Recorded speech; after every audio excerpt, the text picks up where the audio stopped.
Hi. I think you Uh, something like listening or something. Oh, okay, gotcha. All right, we have a lurker. We have a lurker to join us. It seems. They're gonna direct. Oh, Oh, never mind. Oh, goodbye. I was gonna say they're gonna direct lurk instead of just lurking through stream. And they're back. Hello. Oh, okay, they're back to lurk again. All right. All right. Oh Jesus. Well, anyways. So, last it was that we had left off, right? We were in the Feywilds. Now, a whole lot of stuff had happened before that. And by a whole lot of stuff, we're talking like revelations about people that Val had worked with. There's talk of discovering things in the Feywilds, going for a magic pair of socks in exchange for some answers. You know, I don't need sleep, I need answers. Honestly, a whole lot of stuff's going on. Frankly, I'll be honest, I don't remember a lot of it.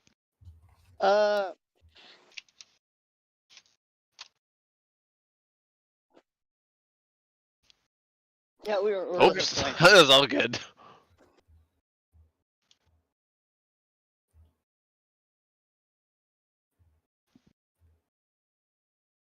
Oh, well, in that case, if one of you guys wants to quick recap us,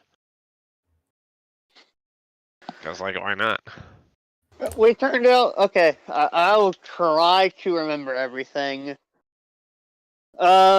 Evil wizard dude and nice wizard dude are the same people. The split off more or less.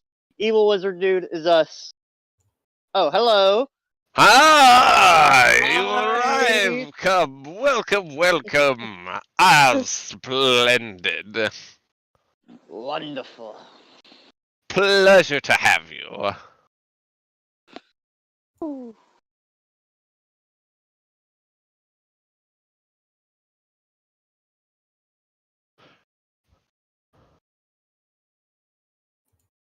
They're currently muted. And they're gone. They're gone. Well, I said they're about to join like in a few more seconds. I bet. Hold it.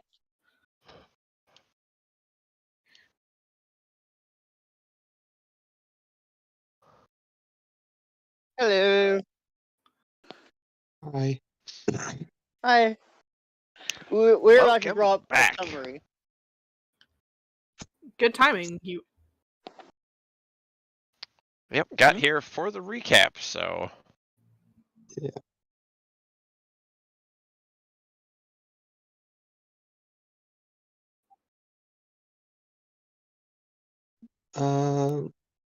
Did I not send it last time?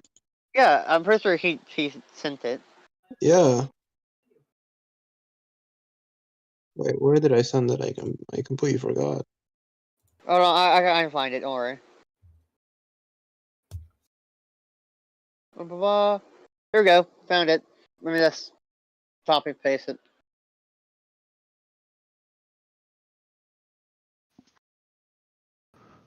Alright, here we go. I think this was it. Pretty sure it's like the only image you sent in the entire server. There we go. And bam. Yeah. Yep. Um,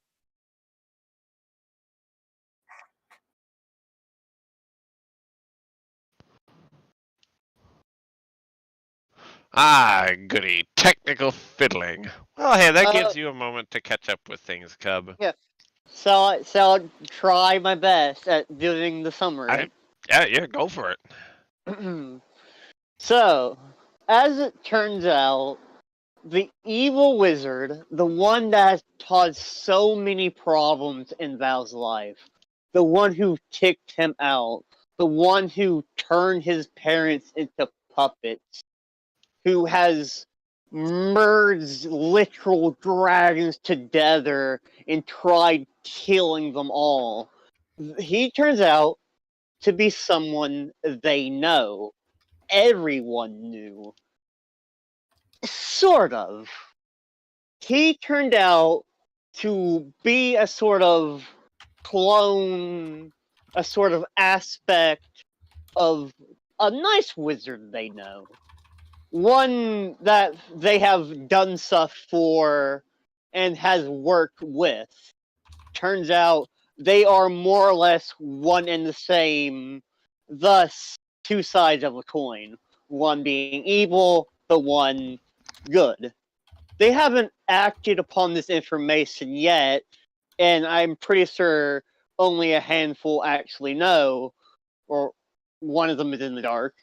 But needless to say, Val is pretty pissed at this information.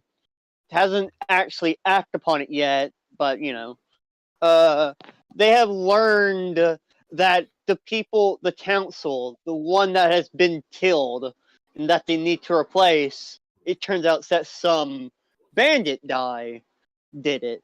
Said bandit being the exact same one that has attacked Mara's village once before. And that is the most major lore things. I think that's like most major points. Currently, they're dealing off a sort of side quest for one of the shopkeepers, namely traveling back into the Feywild to get magic socks. Where is it? They don't know. Is it guarded? They don't know. It's just in the Feywild. Don't look for it. Mhm. They're doing that in order to appease the shopkeep, and C might have another thing later on for them. Yeah, the big major thing that we're currently doing, besides everything that Koga just mentioned, is that we are finally going through and doing all the side quests we've been pushing off because we had to go and save Gloria, NPC girlfriend to Gideon, from hell. That's normal thing. Traveling to literal hell might have flooded it. Okay. Oh yeah, and another reason why they're heading into the Feywild is because Barrick and Val want to talk to head to the main temple of the Raven Queen. And see about what can be done about getting Val's parents back, if anything. Oh yeah, that's the major point. When the wizard turned his parents into puppets, they're still alive, but they're more or less functionally brain dead. They don't have a soul in their body, so now they need to talk to us, basically Death Goddess, in order to see how the hell to fix that.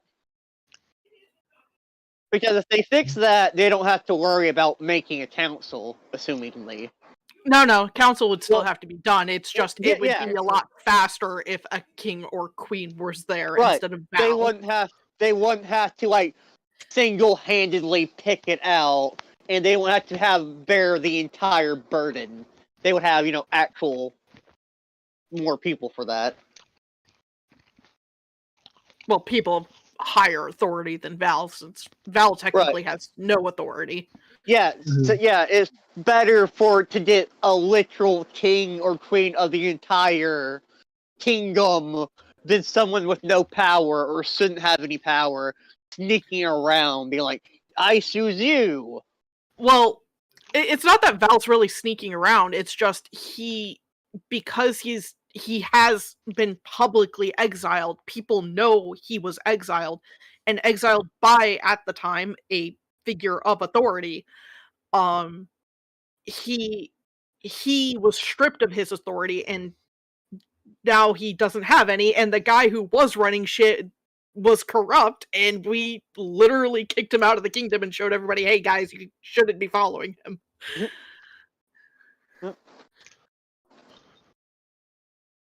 And the only reason people are even listening to Val is more of a thing of like, you could say it's more of a less a nicety because they thought he shouldn't have been exiled in the first place and he should be the crown prince still. Okay. But there's a lore dump for you. Yeah, I'm gonna be real honest here. I forgot half of what was said, but I'll manage. Okay. TDLR, dead parents that we're trying to fix, dead council, go to the Feywild. You'll learn about it in game as well. Yeah, it's pretty much Okay. all the characters talk about. Effectively, you'll be just as lost as your character. Amazing.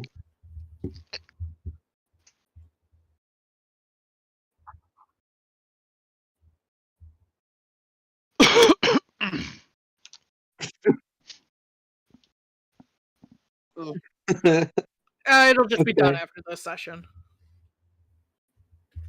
Ba-da-ba.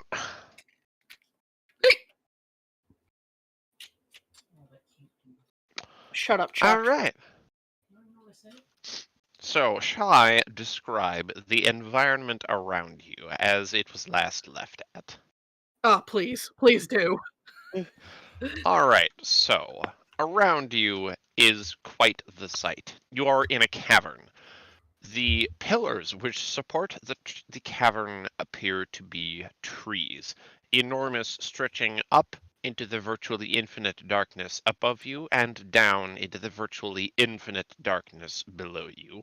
Said darkness cloys at the boughs and foliage of these trees, which make bridges connecting them. Some make full connections, some only make partial connections. You are standing on some of this foliage, and it seems of plenty enough robustness to support all of your weight on it. Now, as was noticed by, I believe, Gideon or Mara flying up, I do not recall which. I think it was But- Mara. Yeah, I think it was Mara. Then Steve pointed it out to Didion because he rolled low. Upon entering the full darkness, something attempts to attack. Oh! You know this. Oh, fuck!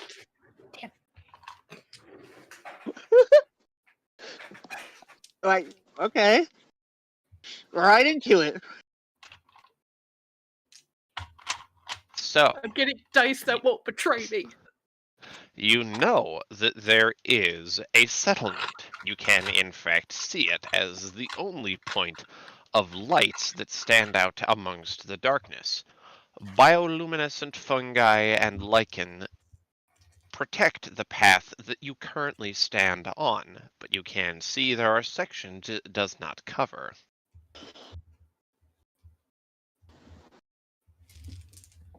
So, like, what do we low initiative? Like, what are, or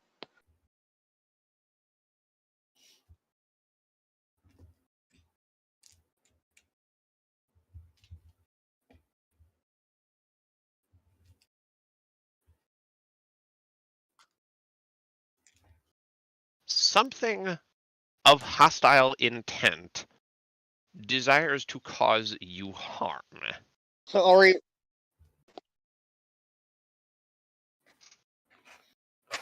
Yes, a thing can be attacking, and you may not be in combat necessarily. It's like being able to sense, like, we can sense there's something hostile towards us, but it's not in combat range, per se.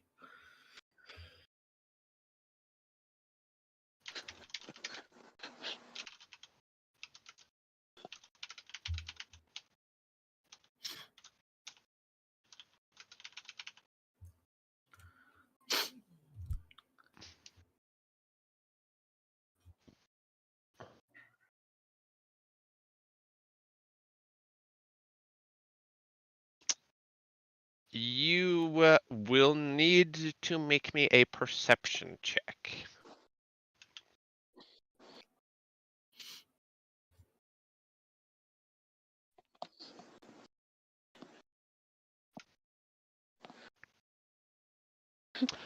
You look out, and as you look, you spy it. Some sort of a serpentine thing. You catch a glint of its eyes for but a second, and it looks back at you, and you, Mara, fully understand the way that it looks at you.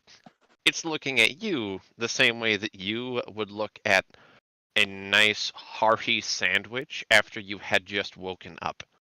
It fully intends to, if it gets the chance, inhale you, consume you, and never think about you again.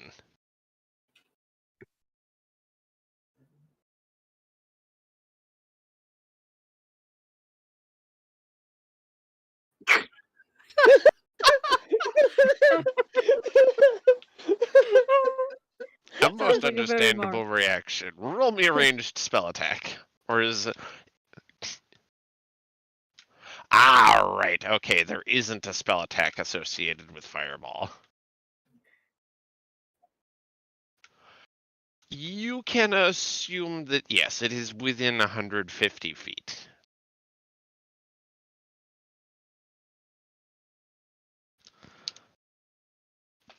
Oh boy, making me get the dice out already. You're the one putting this in combat. No rest for the wicked, Lana. No rest for the wicked. Oh, exactly. Can't be wicked while resting. You gotta be actively wicked. How else am I supposed to cause you guys pain? Trauma llamas. I mean, at this point, you spell save DC.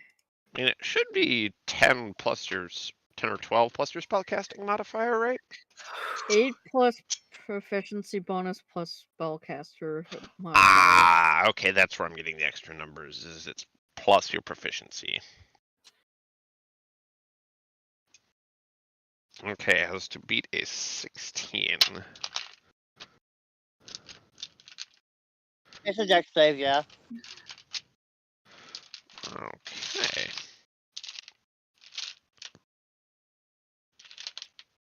I'm waiting.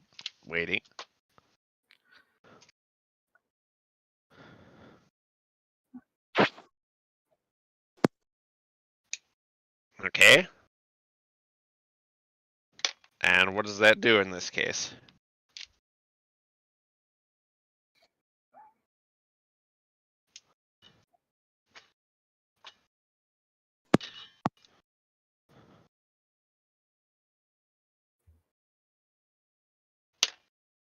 That is a natural 20. Damn. Oof.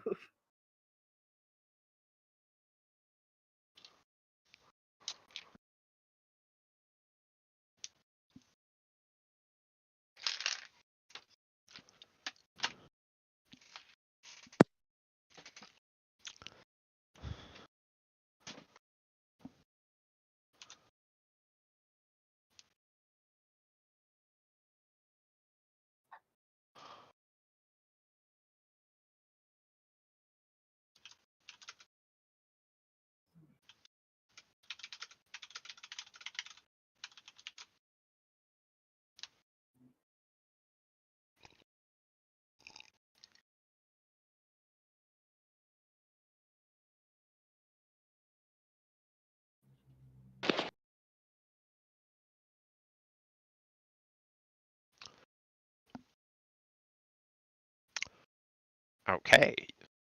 You witness your like you just don't even actively register your hand doing it.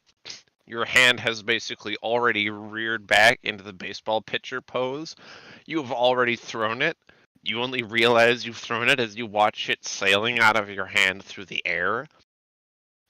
You see it deftly strike this creature only on the tail, but it is enough to momentarily engulf it. Now, for that moment, you witness eyes in about every direction, reflecting the light around you, You begin to count, but find that it is an effort in futility. And in fact, as soon as this single creature is lit on fire, the others look at it, and it vanishes. There is sounds of crunching and slurping, and then a return to silence.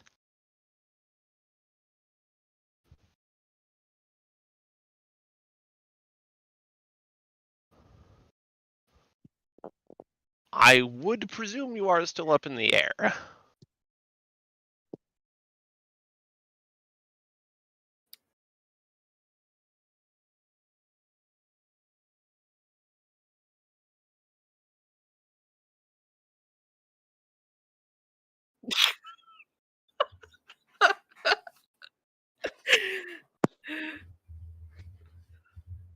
Mara!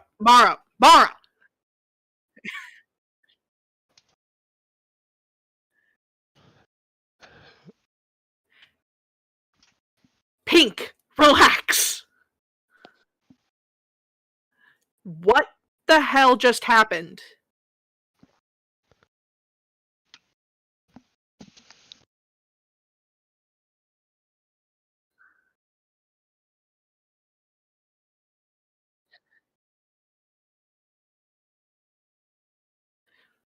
Did you see what we're surrounded by? Just to be clear, everyone could see those eyes, by the way. Oh, okay. I mean, it's a fireball. It's going to illuminate enough that you all see that. That's very fair. Fireball in a bioluminescent underground forest. Gotcha.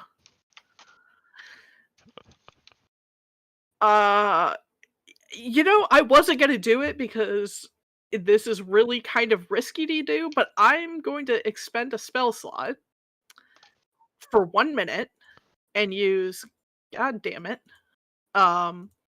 Primeval Awareness. Which, as an action, you can expend 1 ranger spell slot for 1 minute per level of spell slot. So I used a level 1 spell slot to sense whether any aberrations, celestials, dragons, elementals, fae, fiends, or undead are present within 1 mile of you, or within up to 6 miles if you are in your favored terrain, which we're in a forest. It's Val's favored terrain along with mountains. This feature doesn't reveal the creature's location or number.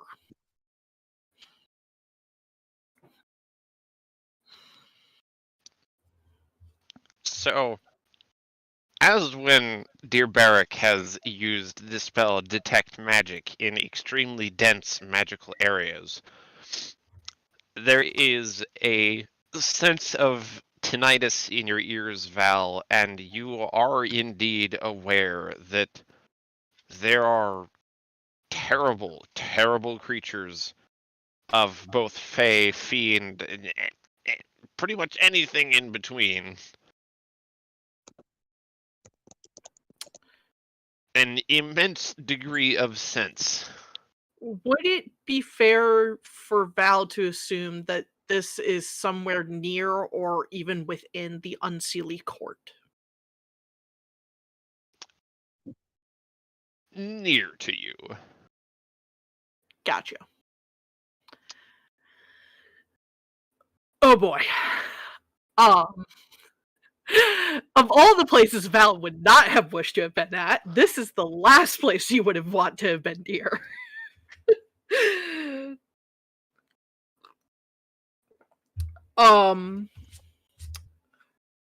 What is behind us as if we from where we came from, I guess?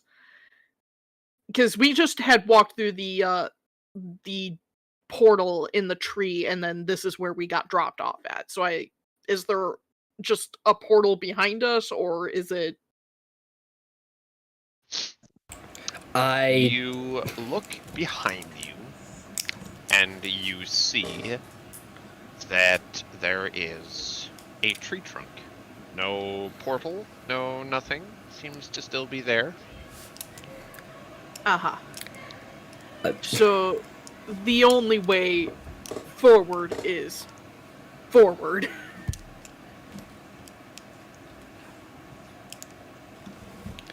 So, I've been muted this whole time on stream.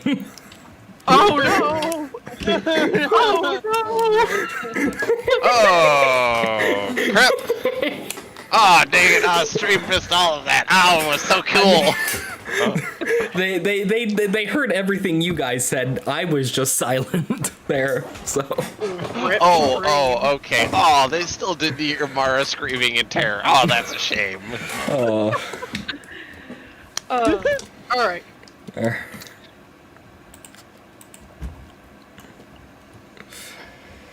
Val is like calming Mara down, and as he's just looking around and looking at their options of what to do,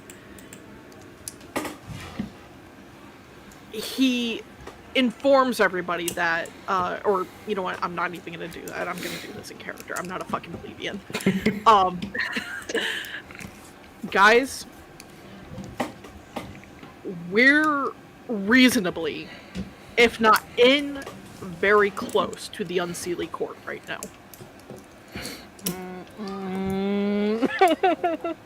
Nope.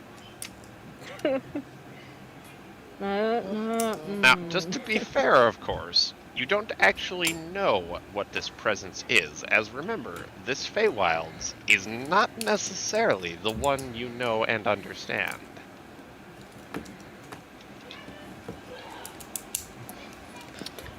So The likelihood, I think, is high enough for Val that I think he would be on guard it is to treat it as if it were, though. So I'm still gonna roll with Valid. it. Just from the general vibe of and information that he's gotten thus far, this is too similar to what he would depict as the Unseelie Court to not treat it as such. So with that being said, it is possible that we aren't, but the likelihood is that we are probably really, really close to the Unseelie Court. The what? It is... So the Fey Realm is divided into the 4 seasons, and there's a court for each season, more or less, Mara. Pink. And there's different rules and laws in place for each court. Is at least my understanding of it. Barrick, feel free to correct me if you have any information as well. That being said, we have one of 2 options. We can either try to sneak past through here to get to wherever this goes, but the option to go back is, well, obviously, and he'll just gesture to the tree trunk behind us and the lack thereof portal.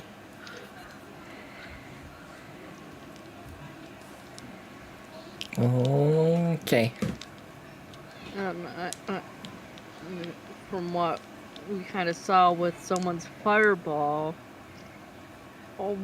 our presence is at least somewhat known, just because.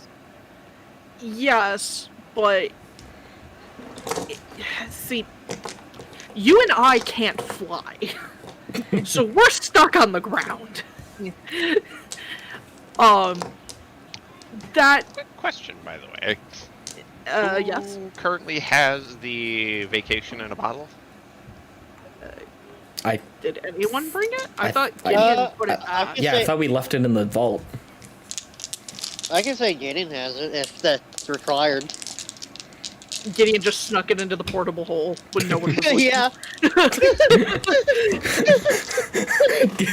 Gideon immediately started by telling Diana not to steal anything, and then Look, man, he was drunk. It's fine. He was also hungover, so. It is at this point that Cub, I don't recall your character. Diana? Was that it? Yeah. Excellent! Diana!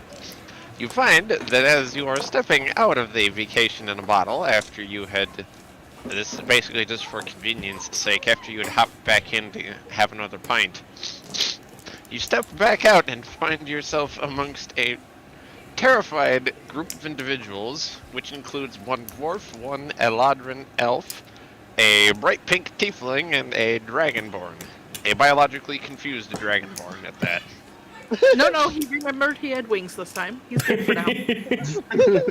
For now. I did say for now. Until he forgets something else that's not his wings. I remember he has horns and a tail. That's fine. That's like all the important bits. Ah, yes, because wings aren't important. You have no everyone, idea.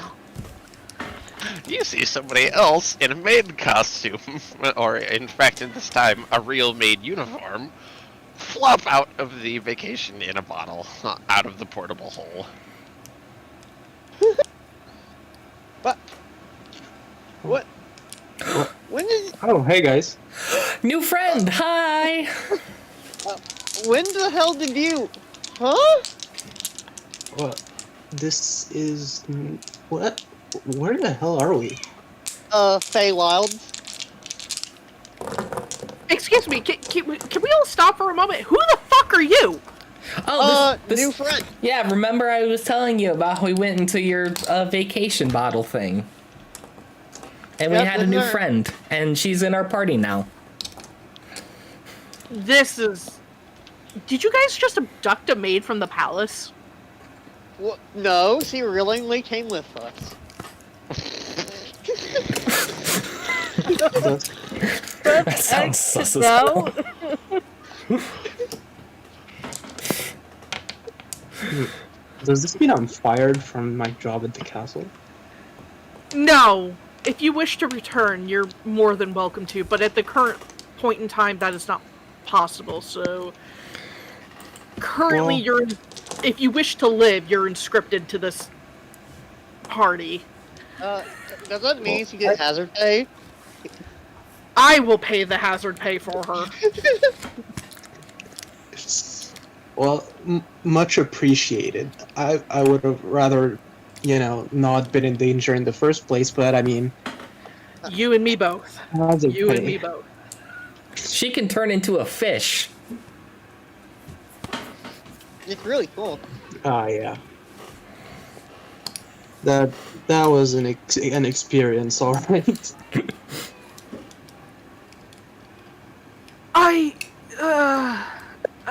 There are questions, and we will ask them later. This is not the This is not the time or place. Welcome to the party. I hope you live. And I he hope I basically, live. he will basically extend a hand out for Diana to shake, and just, if she takes it, it will be just like a quick up, down. All right, moving on. Diana accepts the handshake. All right. Oh, she needs a fake name because we're in here. God damn it, yeah. Teddy. Or Fishy? Fishy. Ah yes, perfectly a non-suspicious name, Fishy. Mara told Pinky, so like, I think Fishy works. This is out of character, obviously. Very well. I am now known as Fishy, although I do have to ask why I need a fake name. Feywild, it's... Go ahead. In the Feywilds, using your real name can cause you to end up being bind here if a Fey hears your real name and can guess your full true name. So it's in order to avoid that, this is a precaution we took before coming in here to come up with pseudonames. I'm Val, points to Mara, this is Pink, points to Barrick, this is Brooks, points to Gideon, this is Dave, points to Gloria, this is Boo, and you're Fishy, and I don't know whether I should feel sorry for you or commend the fact that no one is ever going to associate that with your name. Gloria just lifts her sheet-covered hands and waves them around.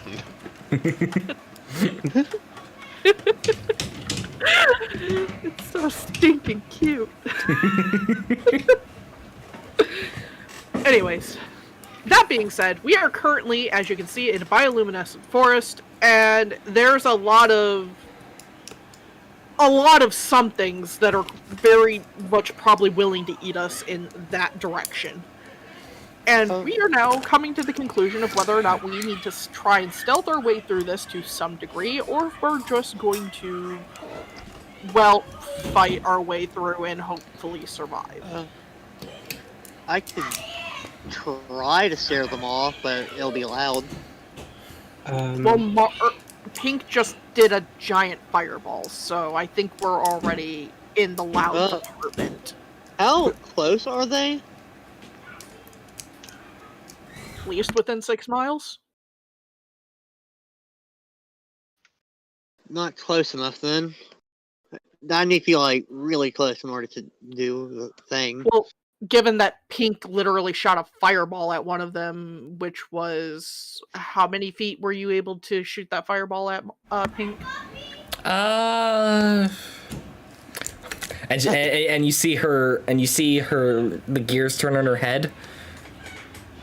150. 150 feet within. To be fair, I think that did take the attention off of us for a moment, but we are certainly not taking the opportunity at this point in time to use it.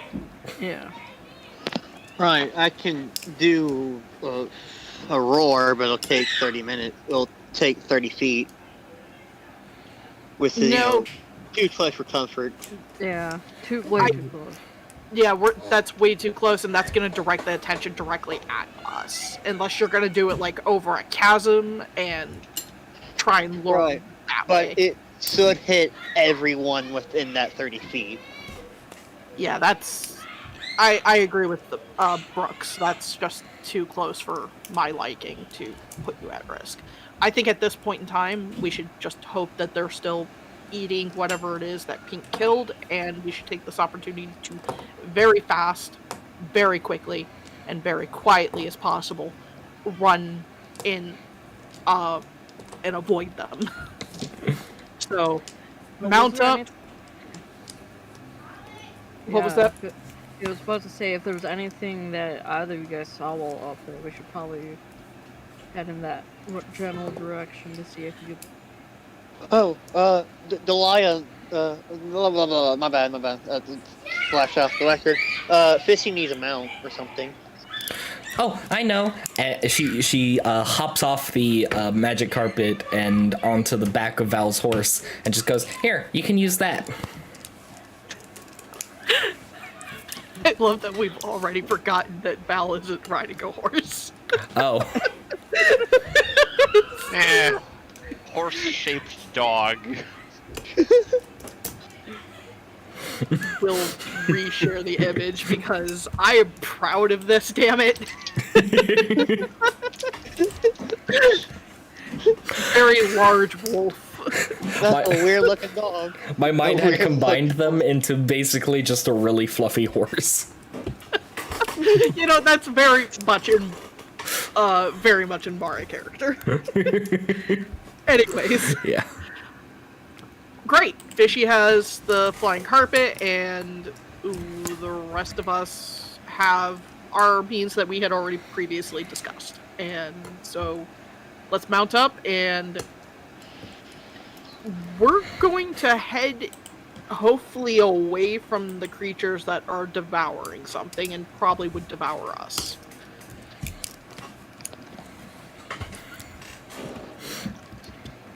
Onwards and upwards. So I stick to the air, keep lookout, or Do so at your own peril, and maybe fly off center of us, so if something tries to attack you, it doesn't get the whole party. right? Well, I think we need at least someone on lookout. Don't worry. Yeah. And Obviously, if trouble happens, immediately hit the ground. right. Don't worry. I'll say something if I see something. Yeah. Yes. You're also the only one who gets an overlook of everything. We have no idea where we're going otherwise. We're going through the forest blind. Yep. And Didion does light back up, a bit off center as he suggested. Okay, you theoretically stay within the confines of the illumination of this moss and lichen, correct? Correct. He's not going to get any closer to the darkness than he has to be. Wise.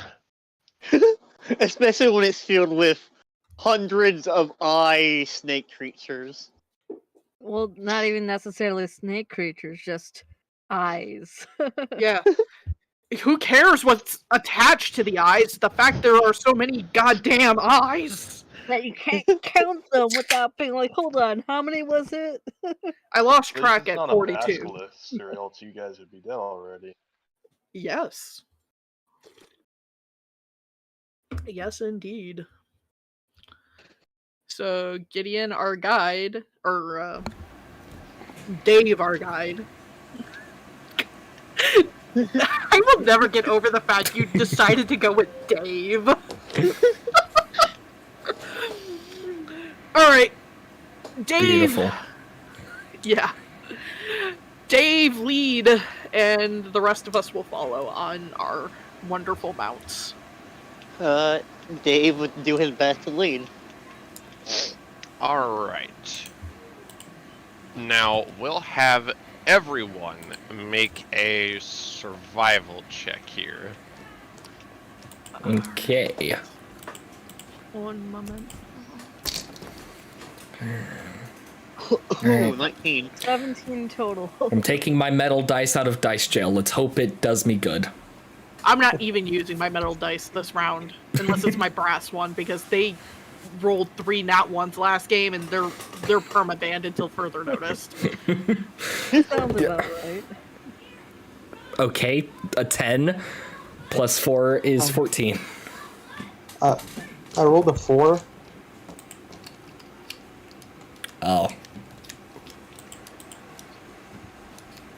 Well, it's not great. Now, I still haven't rolled yet. gotcha. I was reading on my Natural Explorer, because forests are my favorite terrain. And we are in a forest, right? Indeed. Although an underground forest, it is still one. There's some semantical ways we could take that, but yeah.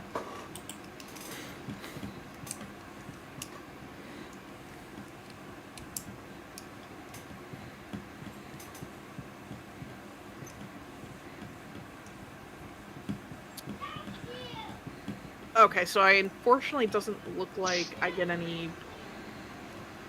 Oh no, my proficiency bonus is double for proficient skills, such as when I make an intelligence or wisdom check related to it. So, and you said we're using survival? Correct. Okay. So, I get an additional 4 proficiency to that. So, I am going to put this in the chat so you guys can read what I have. Because I'm not going to read all of this because it's a lot. And I know how much you love listening to me rant as is, but I'm already playing Val today, so...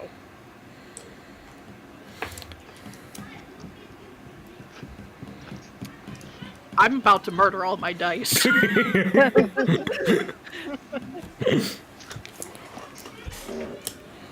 Did it roll low?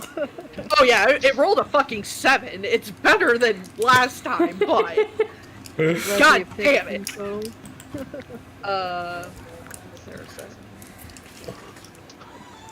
16. I got a 16 in total. Gotcha.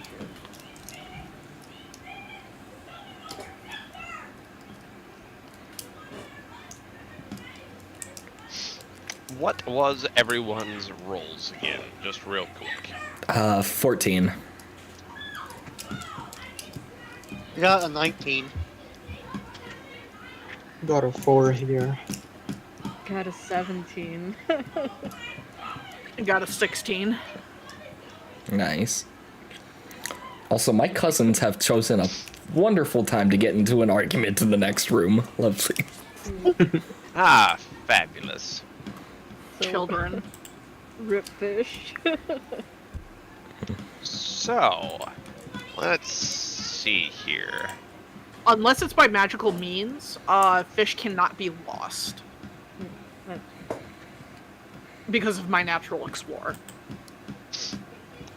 Then you are very lucky, as while you are all walking, Val, you are able to notice in time as your dear fish takes a step. You realize it before her weight is fully on it, and grab as a pitfall trap drops out. And it seems precisely large enough for only a singular person to fall through. And from the foliage around you, you hear girlish giggling, the sound of quick wings, and then all returns to silence.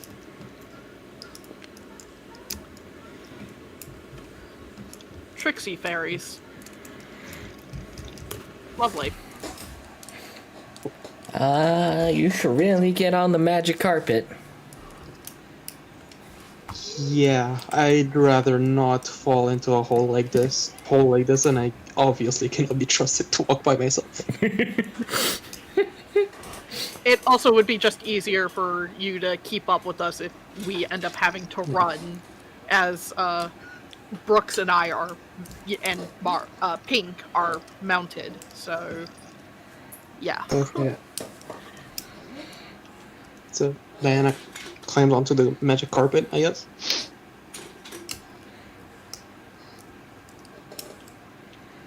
Alright. You all do manage to continue along at this point, and you come closer to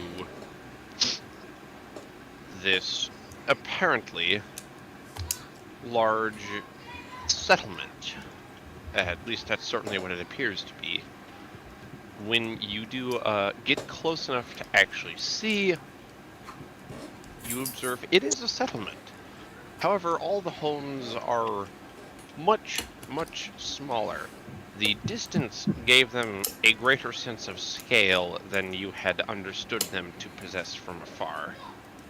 So, now that you look at them, you understand these are houses of fairy creatures. Whether they are pixies, whether they are fairies, or whether they are sprites, you do not know. So it is difficult to ascertain the temperament of the dwellers of these homes, unless you were to see one and notice as to which of those three categories they belonged. Does a passive perception of 15 tell me anything else, or does it seem Not possibly necessarily from this distance. Okay. You are able to notice street signs and are able to read where they lead, but without an understanding of, the actual layout of their little settlement. Just knowing the street names doesn't tell you too much, but it gives you at least an idea that you can follow direction here.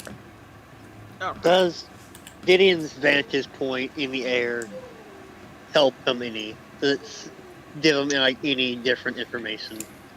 Yes it would. You're able to tell from your position of height, there is one hut that is not only 3 stories tall, so actually comes roughly about to your chest in height, Gideon, but also has like a little bell tower on it and is near the square of the settlement. Hung from the bell tower appears to be a bright light, enough that it is illuminating the whole of this settlement, keeping it safe from whatever lurks outside.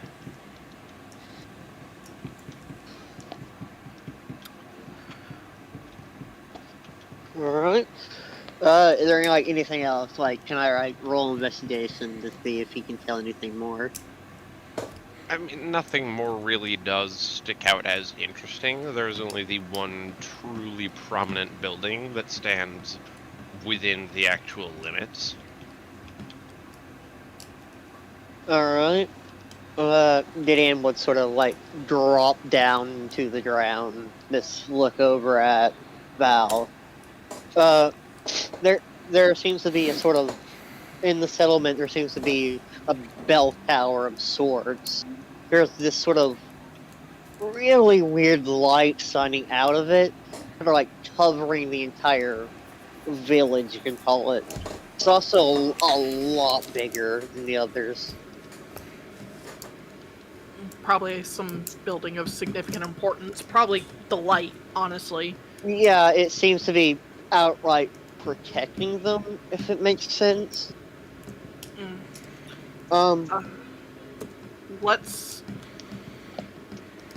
gingerly approach, from the ground, preferably.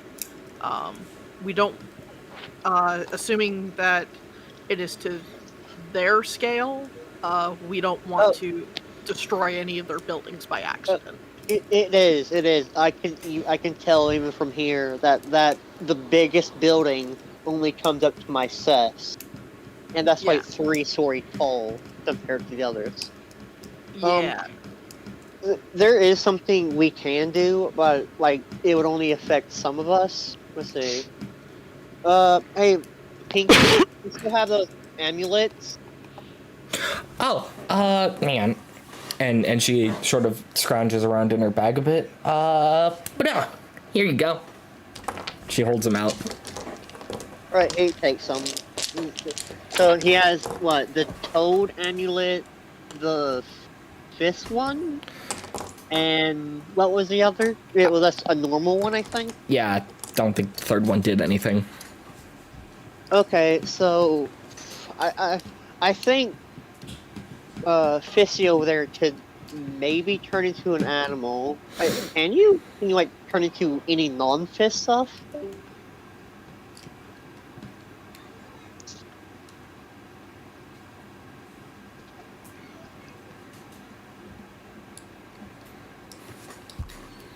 Cub? Yeah.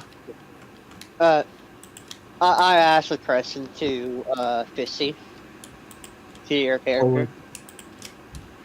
He asked if she could turn into any non-fish animals. Well, as long as I see the animal, I can turn With into them. wasn't it with Druids? Alright, this is out of character. Wasn't it with Druids, if they see it once, you don't have to be actively looking at it?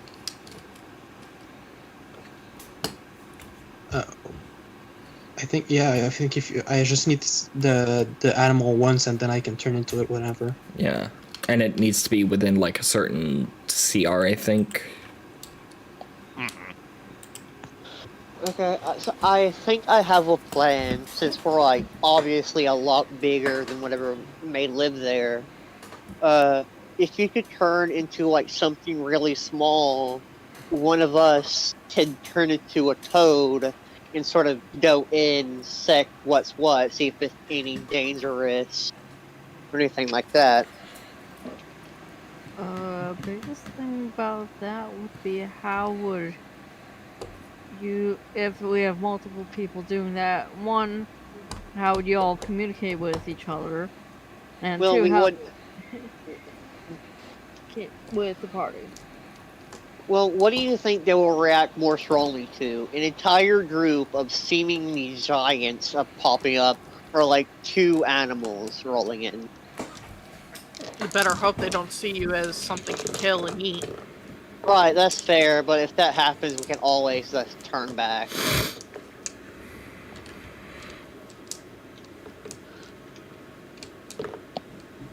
Plus, aren't like the Fae like super naturally? That doesn't mean they all, eat salads and nuts. Yeah, that's true, but like, I think it's better to take that risk than the much greater risk of huge people rolling in. All right. Of course, that's assuming they can't just outright see through the transformation. Mm-hmm. Well, I might have a solution to at least communicate between us while we're in animal form, because I could cast Speak with Animals as well. Well, I don't know if it would work while in an animal form. Well, even if it doesn't, we can always have sort of signal to return, or we could just set up the time to return. I guess, is there a limit to how long you can be in an animal form before you change back? Let me check real quick. I'm pretty sure not. I have so many renditions of how it works that I don't know what the current is. Yeah. Yeah, same here. My is some. I think it's an hour, but I could also be getting it confused with polymorph, so I have no idea.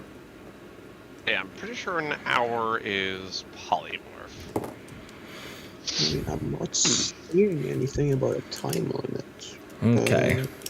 Well, it's DM discretion then.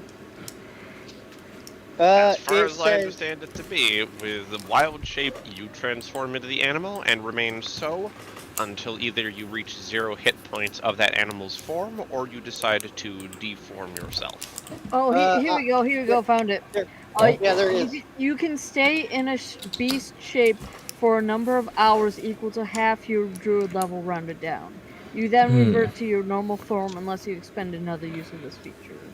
Okay, so, did you multi-class at all, Cub?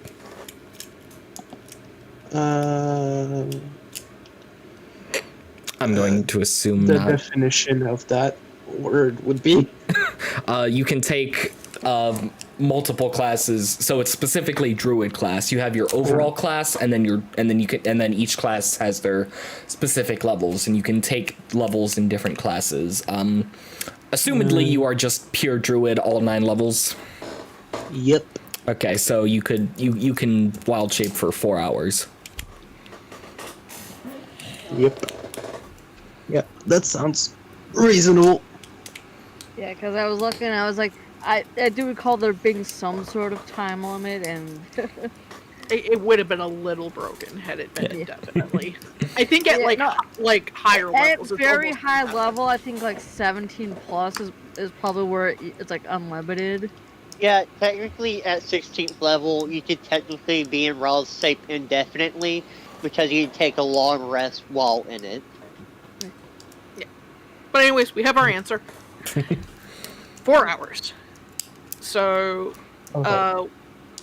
with that being said, why don't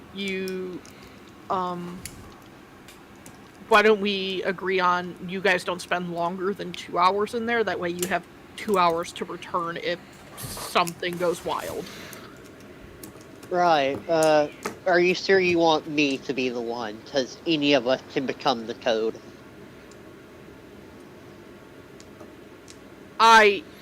I'm not gonna lie, I have no desire to be a toad. You could also be a goldfish if you want. Well, I don't see how a goldfish would help without water.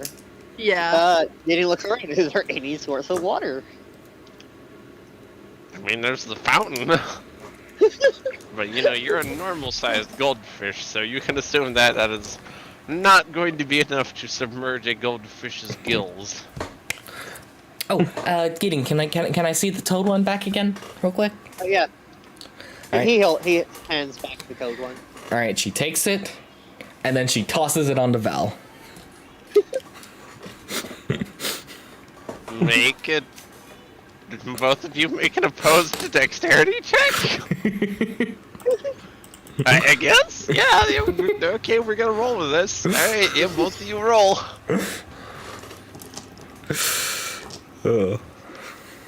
Just straight dex. Yeah. Yep. Okay. 16 My- plus 2 is 18. So Mara, I'm gonna tell you right now, I rolled an 18 on the die, and I have a +7 to my dex. Ah.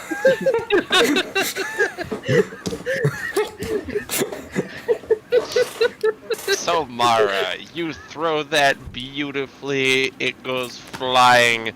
Val, without even looking, just goes whack. That whole nah, not in my house. Not today, Mara.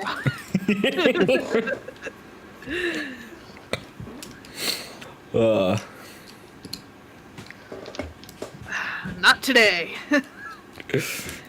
Oh. Barrick! Or Brooks. What? Can I do the same thing to Brooks?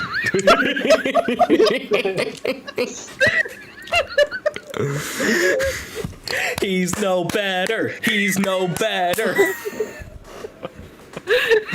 Okay, opposed to dexterity for the day, both of you. There's probably a good chance you'll beat a 14. Does a 24 beat?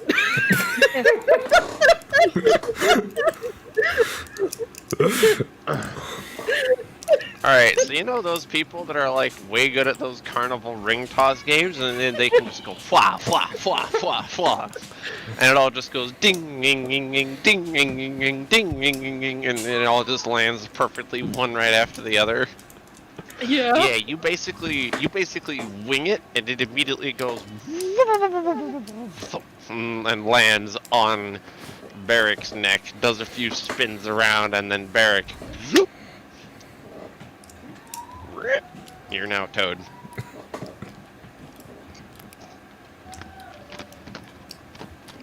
Is there any way to change back, or?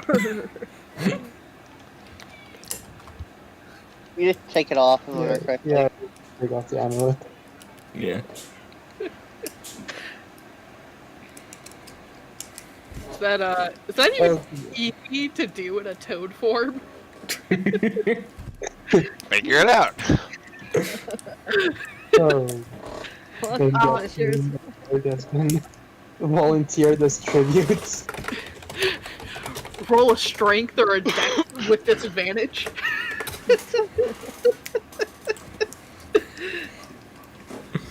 Brooks, I would apologize, but this is probably the funniest fucking thing I've done in like a week. Man needs the catharsis. His sense of humor is twisting pretty harshly. So what would I have to roll to take it off? I mean, you just take it off. Yeah, gotcha. I'm not gonna put you through so much torture as to make you try and, do a roll for that. Oh, but I wanted a Barrick that was stuck as a toad for a while.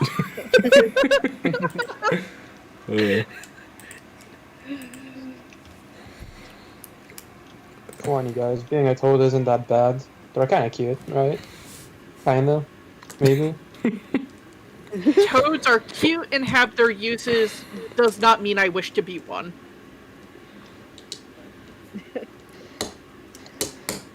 Fair. Alright, hand it over.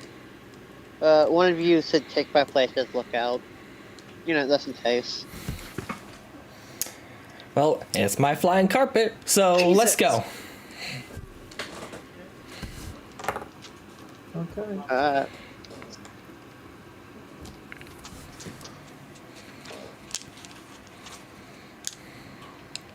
And she just sort of slides off Val's giant dog and flops right onto the carpet. Probably need to do a little bit of adjustments with fish. You know, I just did have a thought. If Fishy needed... Careful, those are dangerous. Yes, they are. If Fishy needed to transform into something that, you know, wasn't a fish, Pink could always bring out a rat. So they would have a new form to change into. Oh, yeah. The bag Yeah, of rat rats will queen, find Mara, you dang bag of infinite rats. Yeah. I mean, it's only going to be brought out for like 0.2 seconds and then put back into the bag of infinity rats, but, you know. Alright. As a matter of fact, she goes, oh yeah, you need to see the animal to turn into it? Yep, that's exactly it. Alright. And she reaches into her bra, pulls out a bag, opens it up, reaches in, and she pulls out a rat with a little tiny crown on it. This is Gerald. Gerald does a little salute and goes, click, click, click, click. Well, hello there, little Gerald, was it? Yep. Aren't you a cutie? Okay. I'll be borrowing your form, Gerald, if you don't mind. Yes, understandable. Thank you. She gives Gerald a little scritch on the head and puts him back in. Yeah. Let's go in.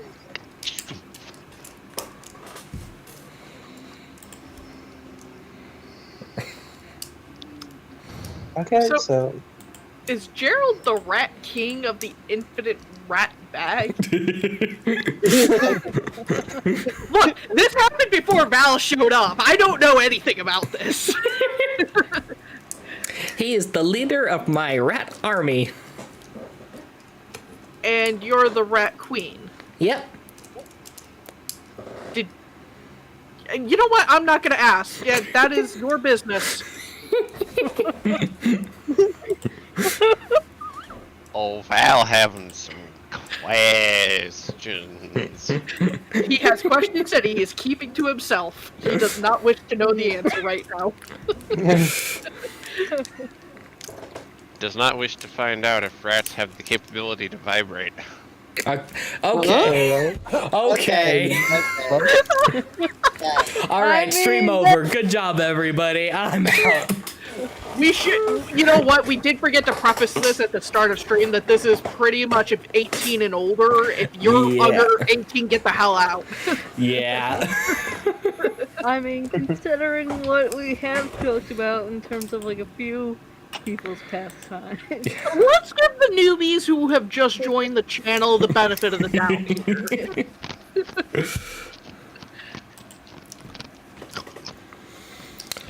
I didn't realize They'll find Jared out came back slowly.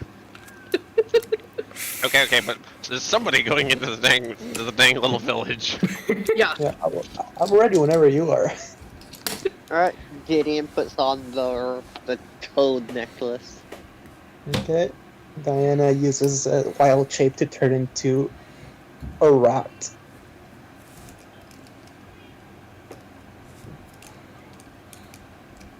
And Okay, then, in front of you is a now more reasonably sized village that is, frankly, of a much more appropriate size to actually exist in for you now.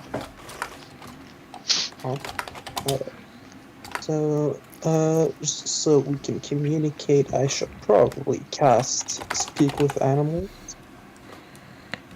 Can I cast Speak with Animals while in the form of a rat? Are you a Circle of the Moon druid? One sec. Don't you need to be to wild shape? No, I'm Circle Circle of of the Moon is Druid. a general. subclass specifically that allows druid to actually spellcast while in wild shape. Ah. all druids can wild shape, it's just Circle of the Moons do it better. Okay. I was under the impression that only Circle of the Moons could wild shape. Okay. I'm Any- Circle any- of Dreams. So nope. Yep, no spellcasting for you. Well, should. Oh, we shall communicate with squeaks and ribbits.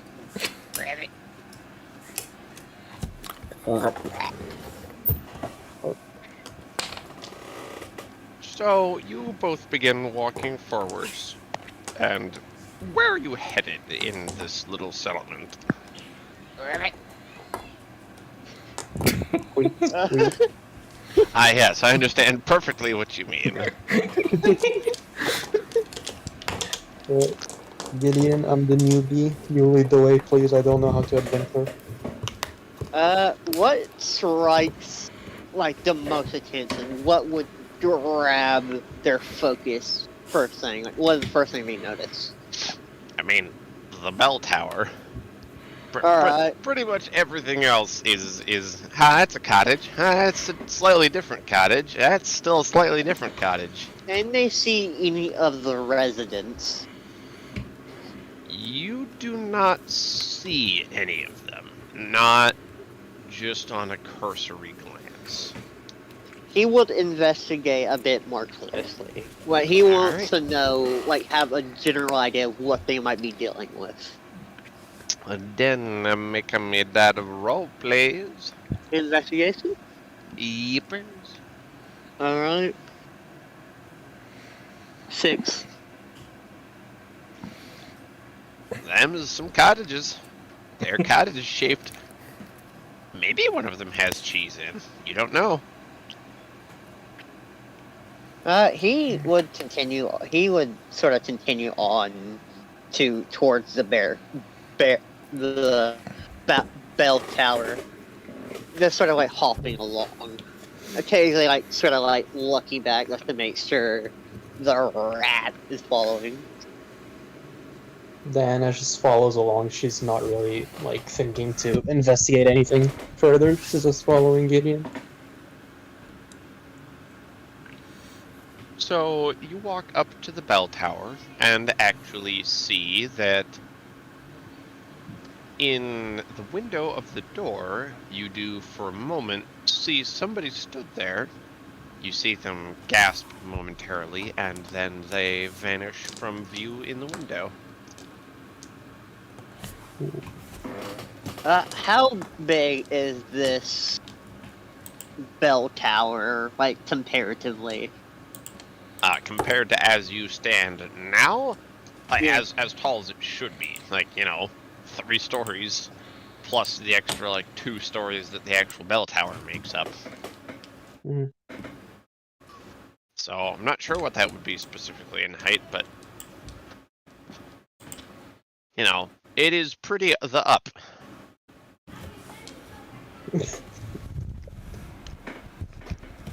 Right? Yeah, I know. Real descriptive. Very much so. Okay. So should we? Let's sneak in, maybe. I mean, we've already been spotted, but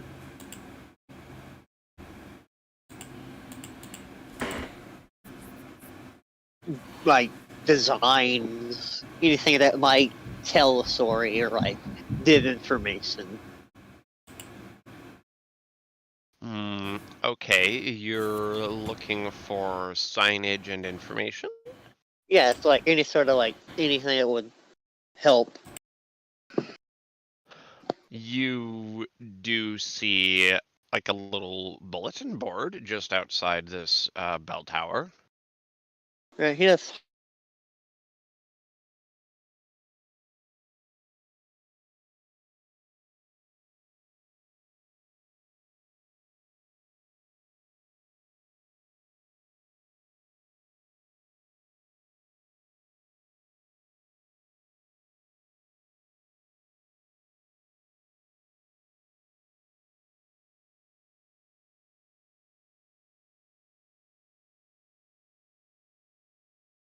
Understand that, yes, this is most definitely a bulletin board, and it got some general information of the village. You get every couple of words, but it's enough to be able to put together the meaning of things. I see. You look a little longer and see that there is some sort of a festival about to come up. Mhm. And at that moment, you hear somebody clear their throat from the doorway of this bell tower. uh,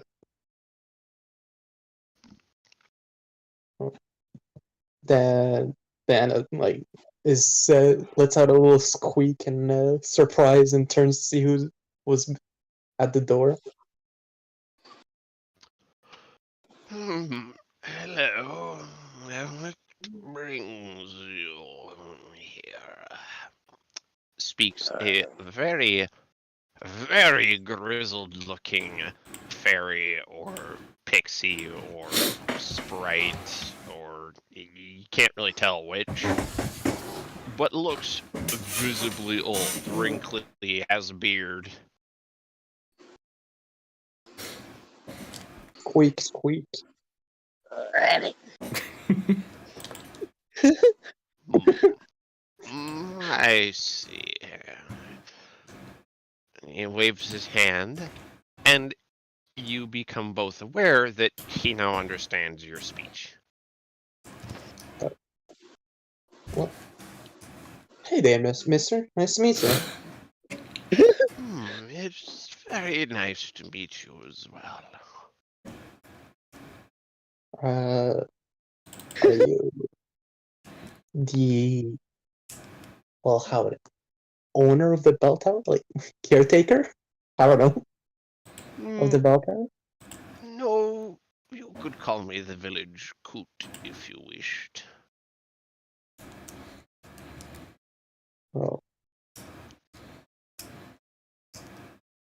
But I do wonder what brings you here specifically. This is not a safe place for mortal kind. well, to be honest, I don't know what we're doing here either.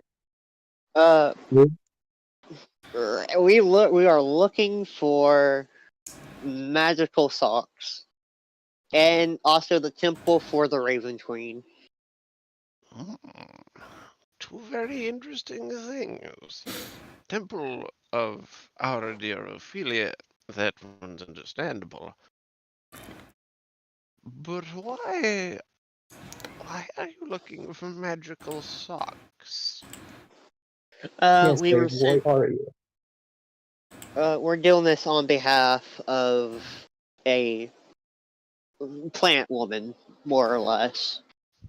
She gave me armor in return for doing this. Or no, she gave me glasses in return for this, and might do something later on.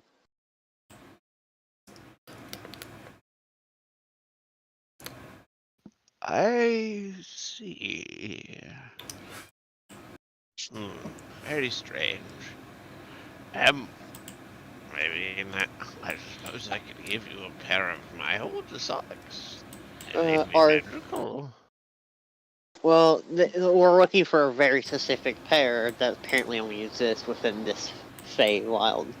They're magical socks that are apparently extremely comfortable, perfect warmth, coldness, what have you.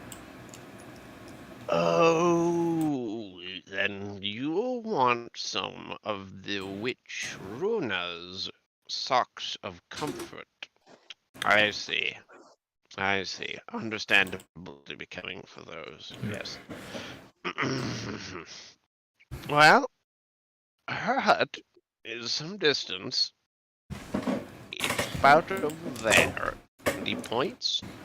And while you could not see it before, it's as if, like, somebody held up a magnifying glass and then suddenly it is visible to you. There is a actual human-sized hut, like, up against a stone wall of this underground structure. So it actually sticks out as being visible now. Okay, I do have a few more questions. What is this village? What lives here? Well, we do. Although I don't imagine that specifically answers your question. But no, we sprites live here. Generally, we would keep track of travelers, but as our festival of remembrance is occurring, we have not been able to keep watch as much. Where is everyone, by the way? Why are you the only one here? Oh, I just happen to be the one here since I'm, well, too old to fly. Being about 70,000 years of age will do that to you. 70,000? That's the only reason I even have my beard.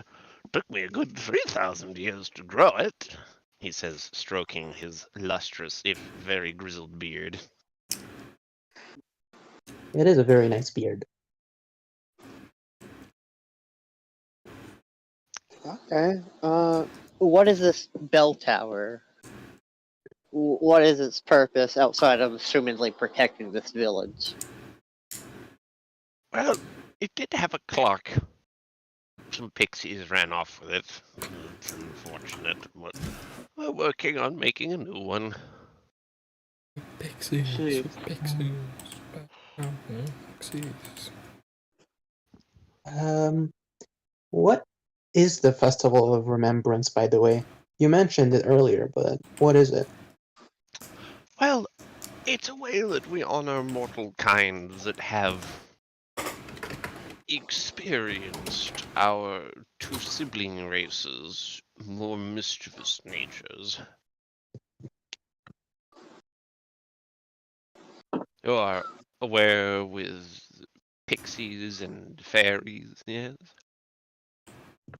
I know some things about them, but not really. I've never met any before you. Well, let's see. Pixies, well, of course. They like to set up pranks. They like to, well, for instance, what I thought was a long friend of mine turned out to actually have been a pixie that just dressed up as her. Oh, wild time! But you see, replaced every jar of jam in my pantry with the spiciest hot sauce. So I made a lovely peanut butter sandwich. Except it wasn't peanut butter. It was the kind of hot sauce that would put about 3 years of youth on your life. It's so spicy. I took a bite and, oh, I swear, I was as illuminating as the bulb of magic which protects the town. So be careful with pixies. Protects it from what?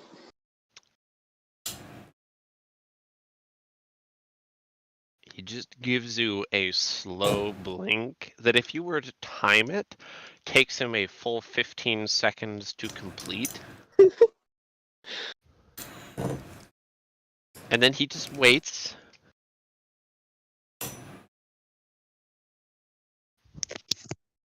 Well, they're obviously a weird snake creature, but what are those? Oh, them? We just call them snake things. We don't need a name, we just know they're deadly. Valid. Based. Alright, one more question, if you don't mind. Anything we should know about the Rich? Anything we should try to avoid when dealing with her? Well, you see, I wouldn't bring up anything to do with the real world if I were you. She's fascinated by it, you see. And, in turn, might attempt to take a souvenir, as it were. So, Right. be careful.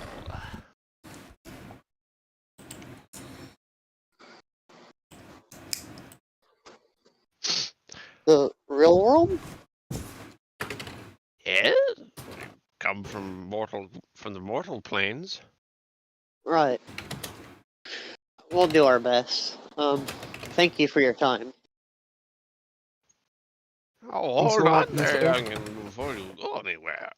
You did bring something to trade me for all that information, right? Ah, of course. Except I can't. You have to. Oh. Would have to what?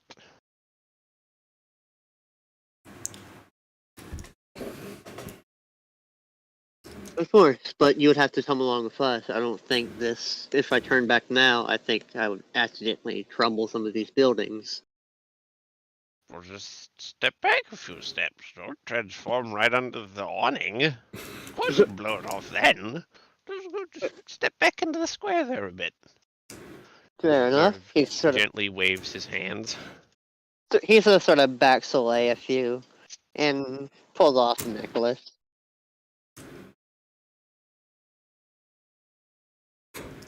Alright, you are now your whole normal Gideon self.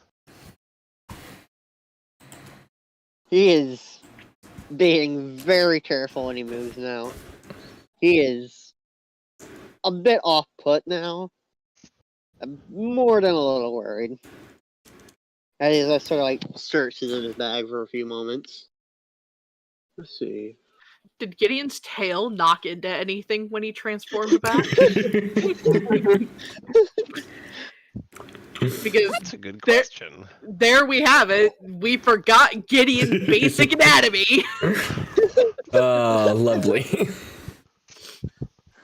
You know what? I'll let you off free on that one because I also didn't remember to think about that. I'll let you have that one. We'll just say it conveniently wrapped around a building. I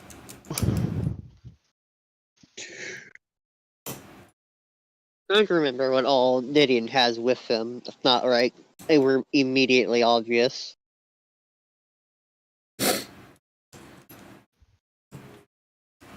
you accept plants from the outside world? Well, I certainly would. Yes, yes. I like gardening. Ah, wonderful. How about does Buzz bloom?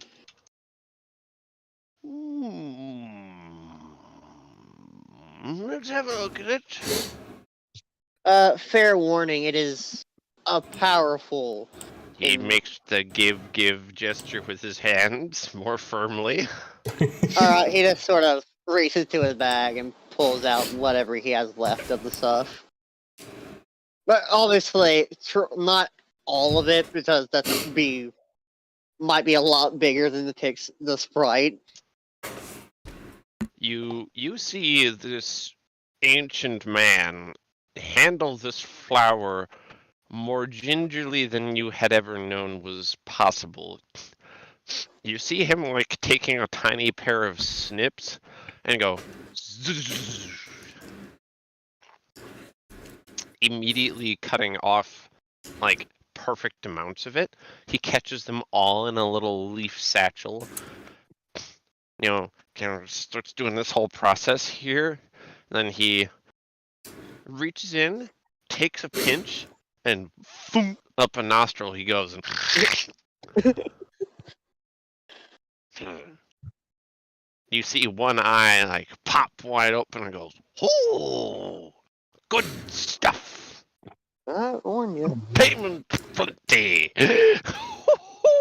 And goes skipping back into the bell tower. Well, that was an experience. I'm gonna have Diana shift back to her elf form once more. After getting out of the way of any buildings. Yep, you're able to more like cautiously change yourself back.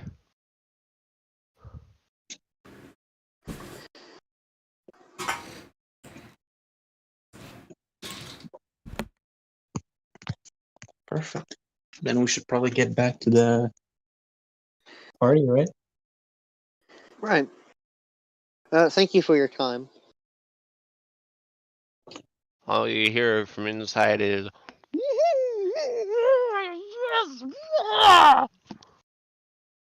I think we should leave now. Yeah, that would be a good idea.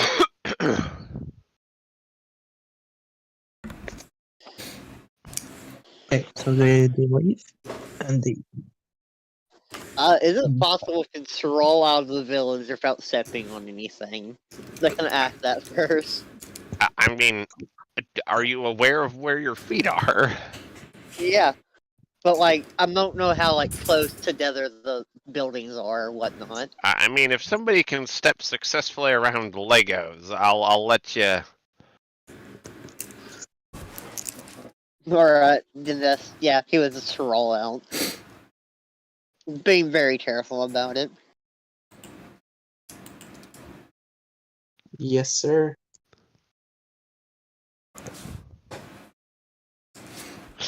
All right, so you see them walking back toward you.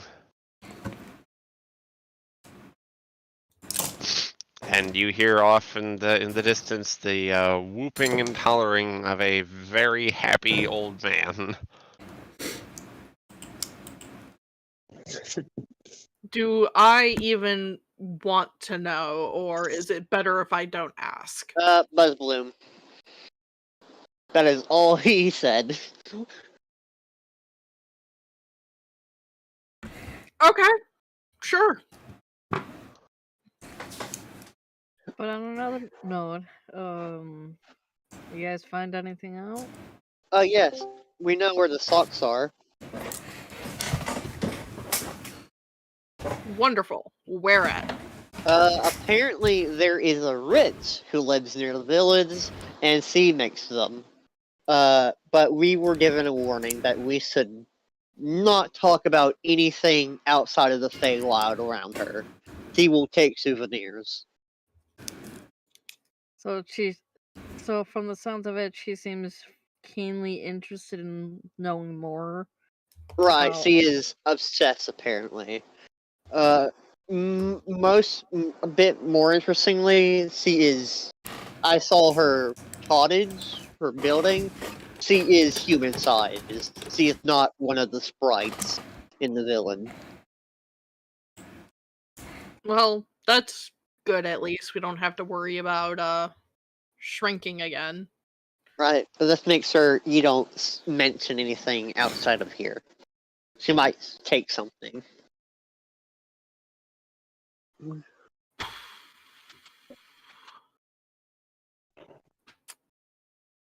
That's gonna be probably a little bit tough because we're literally going to be walking in there and we're literally not from here. Right, we could. Well, just because we're not from here doesn't mean we can't come up with an explanation. Because let's say we're natives. Or we were, kidnapped, whisked away, spirited away, what have you. As, kids or whatnot.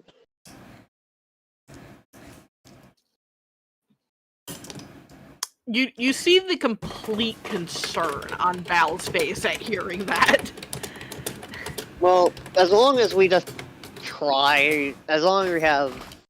I'm not sure if she'll suspect anything. We don't know what she is, but. Well, we know she's a witch. We know she makes she could probably make more powerful magical items than just a pair of very comfortable socks. Right, but we also don't know what she'll take as payment for said socks. In the Feywilds, literally could be anything. We're literally not using our real names because our real names could be used against us. Right, so should we just come up with an excuse now? Bring it? Or... I think the only one here who can pass as being a native is me. Well, Fishy over here is also an elf. Pretty sure. What Yep. species of elf?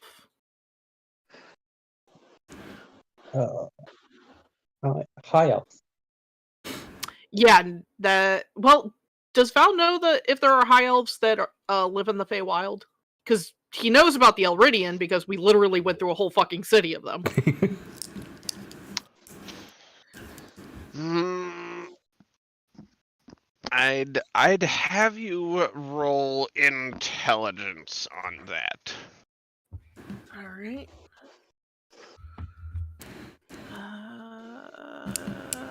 Not fucking great. Yeah, that didn't go better. That'd be a whopping 6.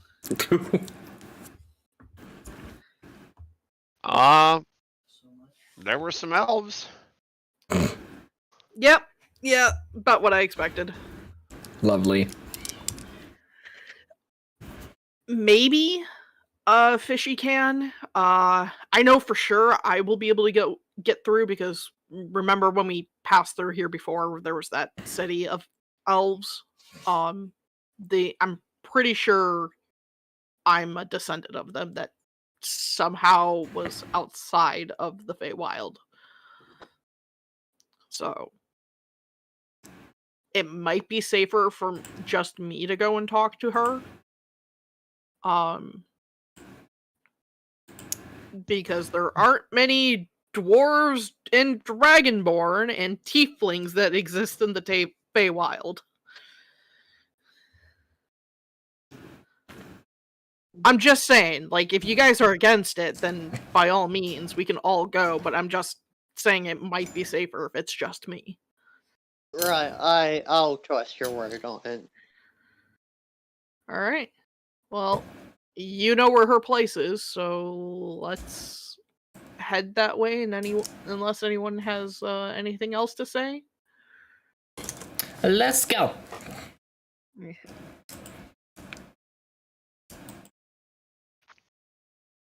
I do partially forget Gloria is here. I just sat here and waves her sheet-covered visage, and just kind of gives a little thumbs up. What is It's okay, guys. I'm trying to keep a low profile anyway. What is the witch's name again? Did you even get one? Yeah, we did. It's like something socks. Like we got a name for her. Just can't remember it. It's like something with an I think.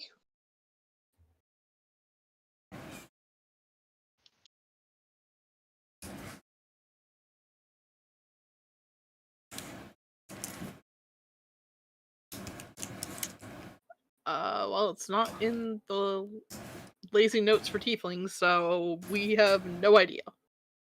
Lana, what is the name that we were given? Rooney. Rooney. Right. So as Ordidian would start leading the way, but as he does, he would ask Gloria if she hey Gloria, have you heard of any other witch named Runia? That like strike you as familiar? There was one I had heard. She kind of narrows her eyes at Gideon, says, wait up, points the finger at him. Is this all about the hat? I'm a distinguished alchemist, I'll have you know, I don't do any dabbling in dark arts. Poke your chest. What do you mean the hat? What hat? Your hat? Points both her hands at the big, wide-brimmed, you know, definitely witch's styled sorcerer's hat. So now that you mention that, I just realized that Gloria's disguise might not look so adorable visually in reality with the general shape.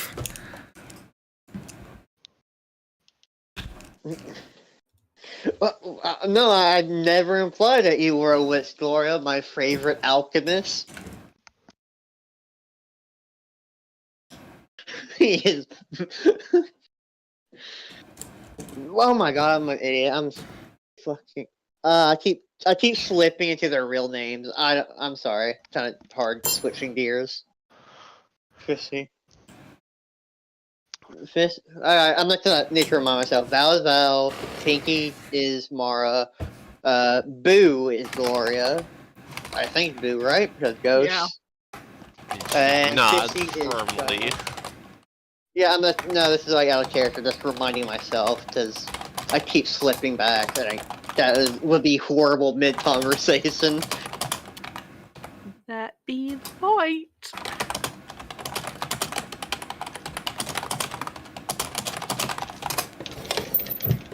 Okay, I think I'm mentally geared.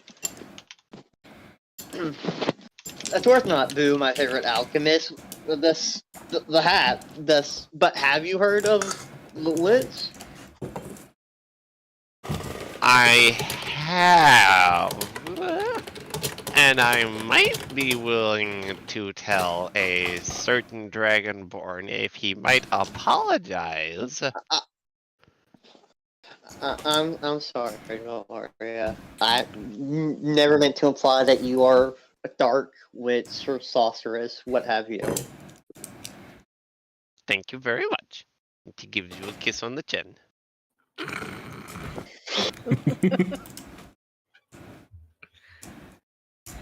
Get a room! now that I have heard of Rumi, and she's definitely into the dark art. Like, so she came to my class for summonings and for Golomancy, and so instead of just making a normal golem for the class like everyone else did, like me, like I made a little dog out of clay. It was kind of an ugly little dog, but it was a little dog, right? And I passed my Golomancy classes pretty well. But Rumi just brings a dead cat that she reanimated using a crow's heart and gold sand. You just don't do that.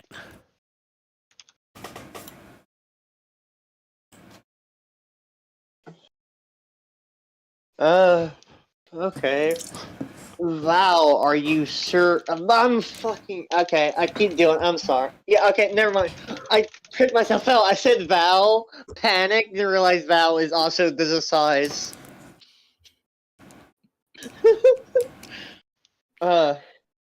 You'll get it Okay. one day, champ. Let's panic because we're using false names and let's keep calling Val. Okay. Look. Okay, I really don't want to like accidentally like fuck us over NRP by my taunted slip-ups. As a player, that's perfectly fine. That just means more drama. More drama llamas. If you fuck up in character, you fucked up in character. I've already done it several times. Yep. Alright. Okay, Val, are you sure you want to deal with this woman alone? It sounds really shady. Name something we haven't done that wasn't shady, Dave. We went into the sewers and killed an illithid. You almost blew me up 4 fucking times! But it wasn't shady! And there was an illithid at the bottom! Wasn't shady because we took care of it. The only thing that was shady is that we I got the eye of the Chimera god of chaotic knowledge on me. Well, Awful. all he does is laugh, so that's A-okay. God damn it!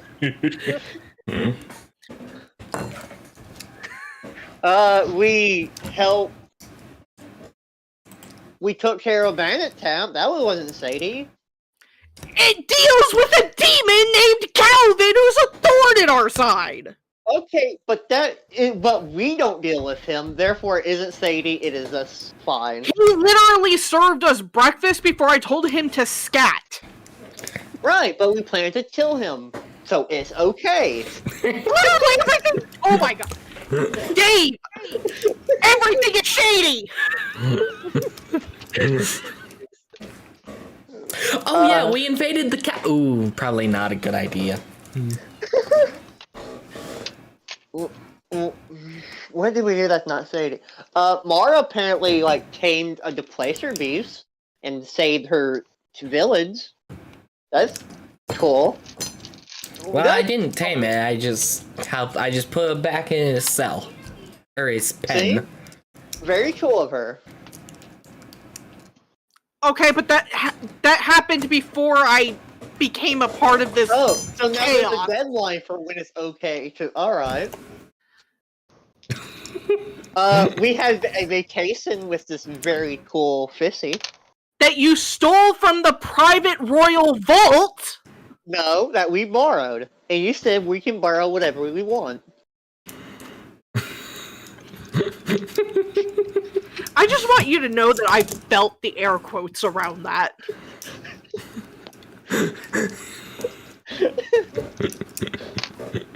Yeah, like Barrick just like writes something down, just like off to the side, and just like adjusts his position so that only Val could see it. So, like wording it up. Sounds like someone should close the vault. I did close the vault. I'm gonna change the password when I get back.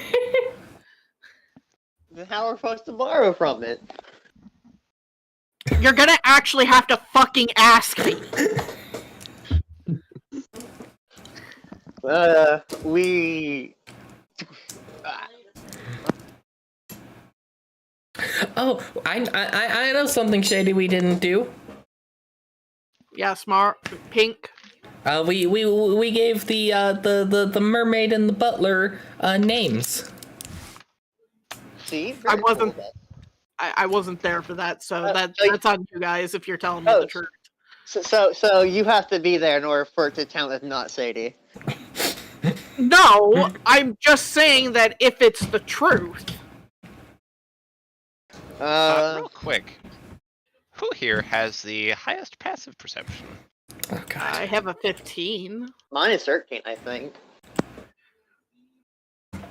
I have an 18.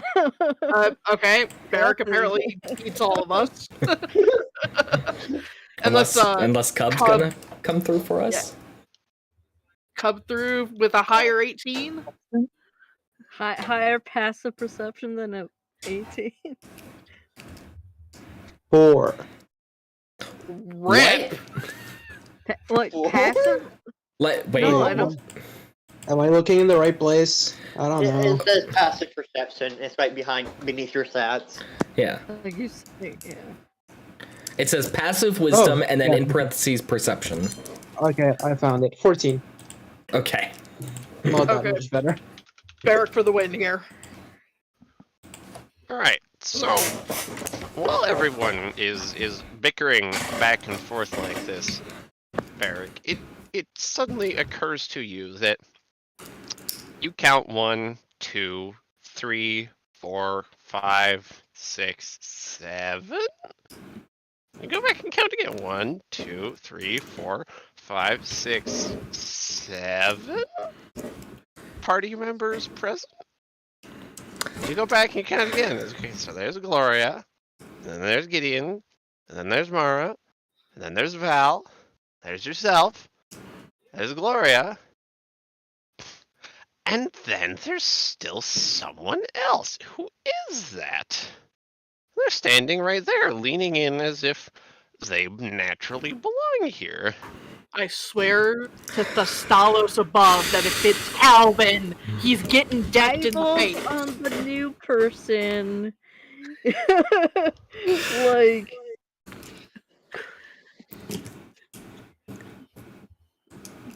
I mean, like, counts, does another count, checks, slowly gazes to the new person. Who might you be? Oh, me? Oh, don't worry about little old me. You just keep on right on going, okay? Eh? Looks to Barrick. Looks where Barrick is looking. Mara does the same.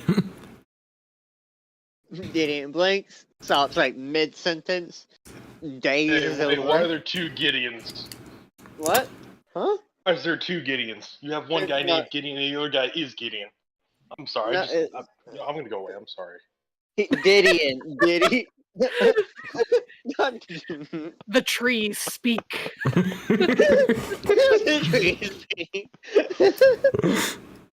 Oh yeah, don't worry about him. He's Jeffrey. He's my little shoulder tree. What, Lana? What do we see when looking at this individual? Yeah. Okay, so you look and you see indeed a woman. She has a set of bunny ears, appears to be about 6.5 feet tall.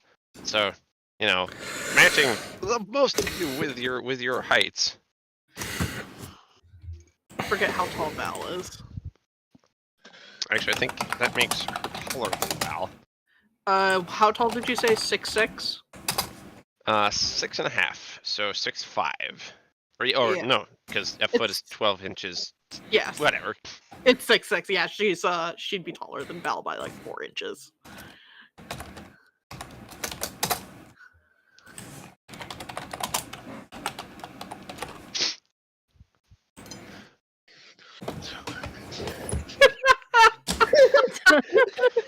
So, in fact, as you are all looking, like, even Gloria seems to be looking a little jealously, the defining feature here is there appear to be tattoos of a, like, tribal design with lettering shifting inside them all around, and her eyes are two, like, very small yellow stars in black orbs around them.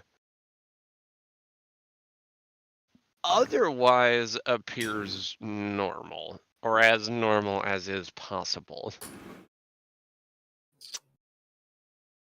Hi. And I thought my eye was off-putting. Hello? Well, hi there, everyone. I couldn't help but overhear the whole ruckus going on in this area, and I came to see, and oh my, you're all a bunch of juicy folk from the mortal plane, aren't you? Either she's flirting with us, or she wants to eat us, or both. Or it's Was the that in way. character or not? That was out of character.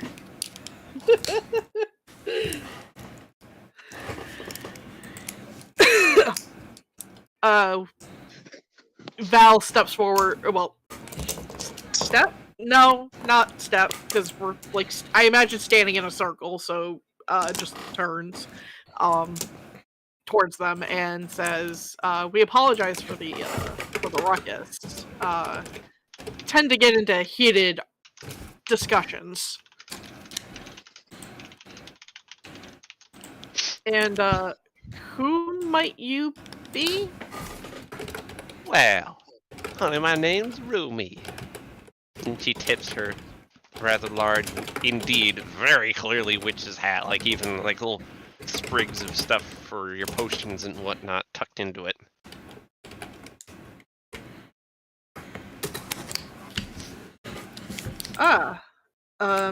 Miss, and he gestures as in asking like if it is all right to address her as such. Also, yes, you are indeed correct there, Mara. That is absolutely the mental imagery I wanted to draw on. Aha! Nice.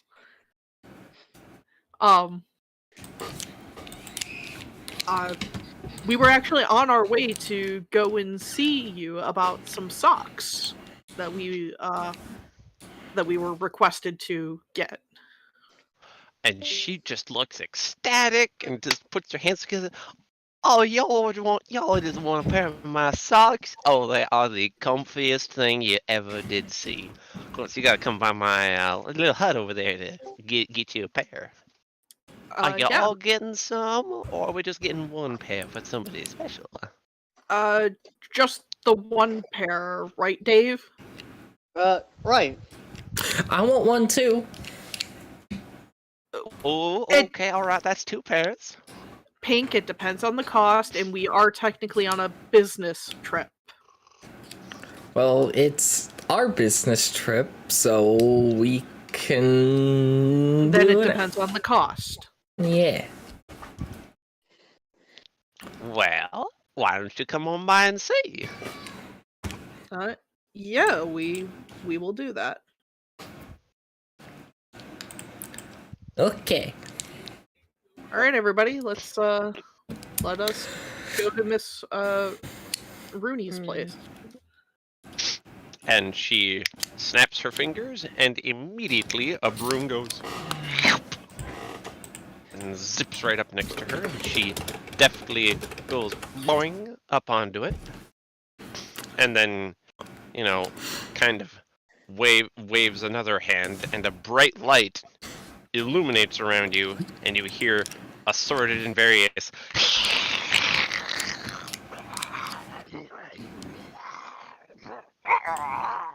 from the darkness around as you see glimpses of creatures receding and darting off into the dark corners. He says, Beautiful. now it'll be a little safer for y'all to come along. You don't want to get yourself eaten in less than 10 seconds flat. Oh, and they'll eat the bones too. Boy, they are efficient. Much appreciated. And Val will mount up on his wolf mount and extend a hand to Pink. And she takes it. And he vaults her up onto the backside of the mount. Whee! Adorable. Adorable. Adorable. Ship further sailing. Become stronger. Oh, now ain't you two just the cutest little pair of things? Oh. Alright, come on now, single file line. Don't you dare get behind or else you're gonna get eaten. She seems nice. We'll see how long that lasts. In only moments, you are led to her cottage, and it is warm and cozy. When you step actually through the door, you see that there is an entire shop front. It's various sorts of clothing. Most of it just seems to... It is all enchanted, but it's basically like, you know, will automatically size itself. Shoes that tie themselves for you. Gloves that are naturally slightly warmer than normal. Absolutely mundane stuff. There is a very little sign that actually is a little crocheted sign that reads "More unique items" in the back and points to a little curtain.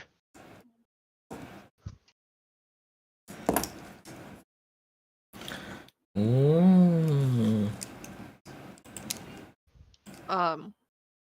As we approached the cabin, and before we and after Val and Mara dismounted, Val changes the Knight Rider back into its little chess piece form and puts it in his pocket. Okay, just to be clear real quick, it operates more like a Pokeball.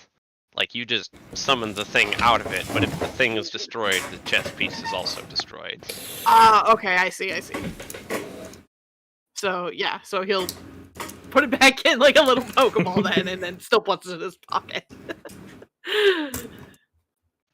Mm. We'll have to write that down. So, yeah, that's pretty cute. What else he gonna do?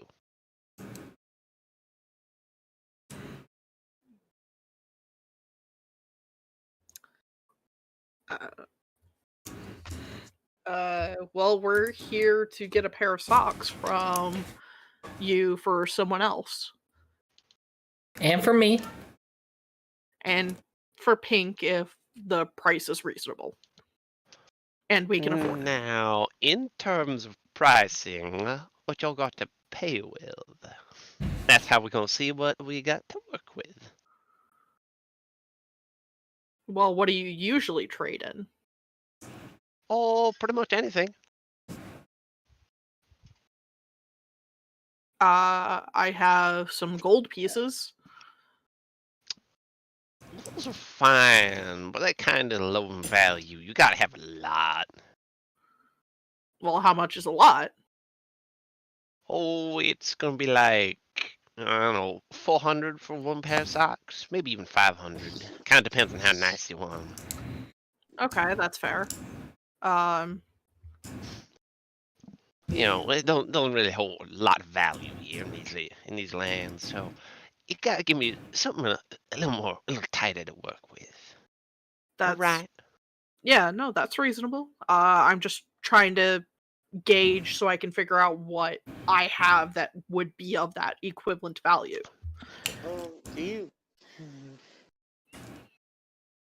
Oh, what was that, Koga?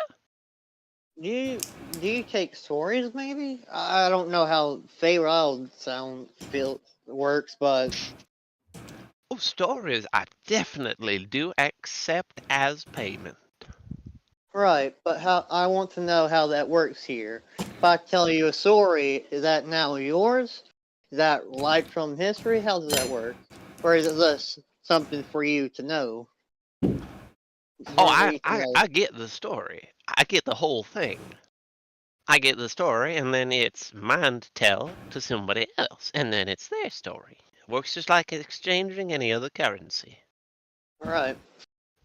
The question I think my friend here is trying to ask, though, is that story literally taken from his mind and he no longer remembers it? If I Well, tell you a yeah. story, all right. Okay. Must the story be true? Can I not tell a fictional story?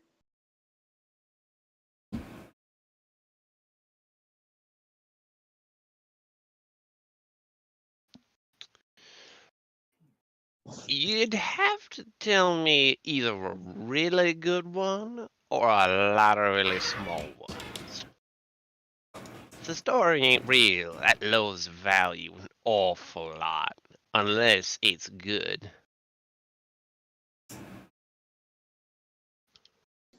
Right. Can this? All right.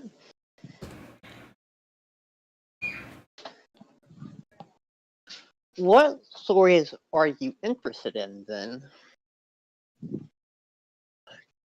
Well, I mean, I'll pretty much give any story a shot. Right. You just gotta identify which ones you're willing to pay with.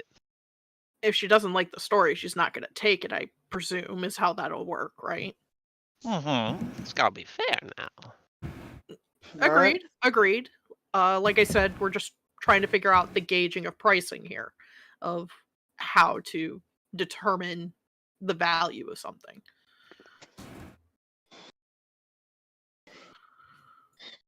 Right. I'm not about to tell you the story of my life for a pair of socks. I mean, you could, and they would be the single most wonderful pair of socks you ever did put on your feet. In fact, they'd be so good, you'd never want another pair of socks ever again. Right. May I discuss with my group? Well, of course you can. All right. Out of character, I have to ask something. What the fuck is everyone's performance looking like? Well, does performance matter if it's a true story? That would be Gideon up to Lana. Gideon has a 3 in performance, I think. You mean a plus three? Yeah, +3. Okay. I have a +4. Okay. Barrett? 2. What's the performance? He is a -1. Okay, I was about to say, what's a performance for Val? Oh. To be fair, Barrett can make up for it. He can make up for it if he burns one of his channel divinities and or borrowed knowledge. I could probably roleplay something if we actually wanted to go that route, but I'm letting you know I'm not a great storyteller and I will bullshit everything.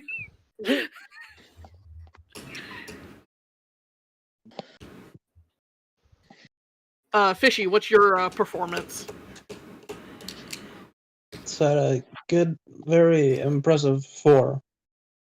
Okay. All okay. right. Equal to Mara. Nice. So, if Gideon doesn't actually want to like roleplay telling a story, then we at least have the backup of we have 2 people who have a +4 in their fucking performance checks. That's all I wanted to figure out. That's all I wanted to figure out of character. I'm just also out of character. I'm gonna assume the way it works that if you're gonna tell a true story, like something that actually happened, that's something you're just gonna have to roleplay out. But if it's like a complete and total fib, I'm assuming that would be performance. Right. I'm assuming, anyways. Or That like would- some sort of like charisma check. Yeah. I'm guessing if we fake tell a story that we have to roll either a performance or a deception, maybe? I don't know. That would kind of make sense to me, but again, I'm not the DM, so that's up to Lana. I'm just guessing beforehand. I mean, makes sense to me.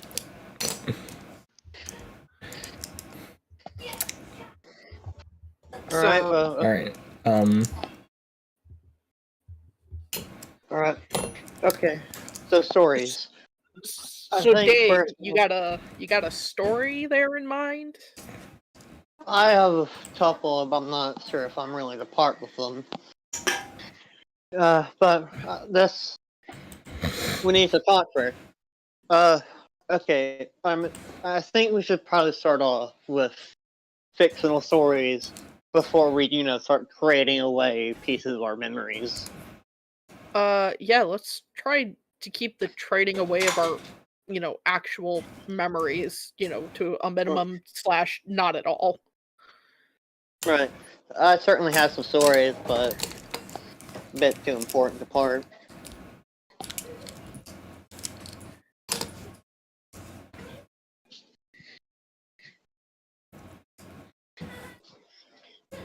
Jokingly looks to Barrick and nudges him, being like, "You wouldn't happen to have some stories you're willing to part with, right?"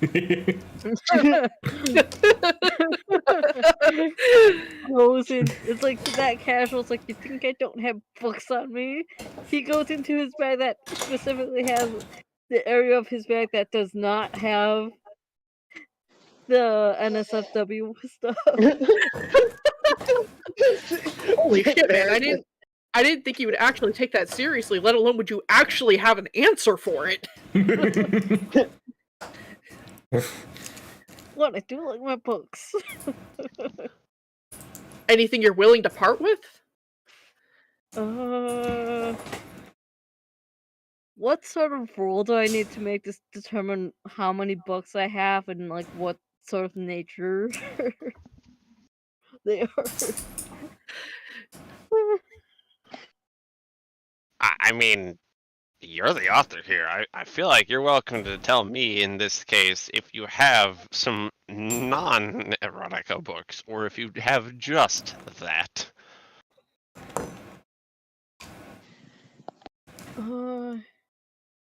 He likely does have like a few like thankfully he does have a few like non-erotic stuff that he has. Gotta take a break every so often. Yeah. Gotta write something else. Yeah. Oh, so Cub is in on the joke. So fuck all forever ago when we entered Val's home city, there was a meetup with all of our characters, and we had jokingly out of character had made a conversation of saying that Barrick writes erotica when when no one's paying attention, and he's got an Incubus publisher and editor.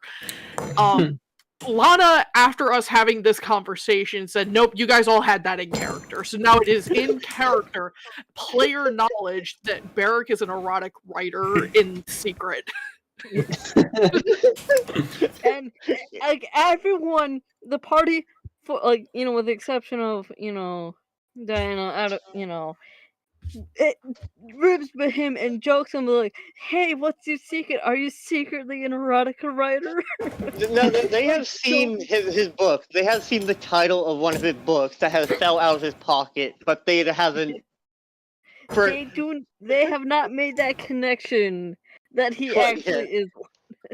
Yeah, no, we all thought it was just a book he had picked up to read and nothing of it because he Yeah. writes it under a pseudonym. Oh. But there, that's the inside joke for you. Welcome to the party. Nice.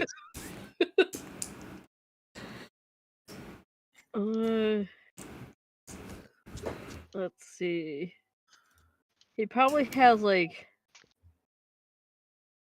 on him. He probably has like some more, like one that's like kind of like a historical fantasy, another that's like, well, the quote unquote historical fantasy that is, could have happened, but in history, but not. Another that's just straight up. Historical fiction, you mean? Yeah. Yeah. Inspired by true events, but not the true Yeah. events themselves. Yeah. Yeah, and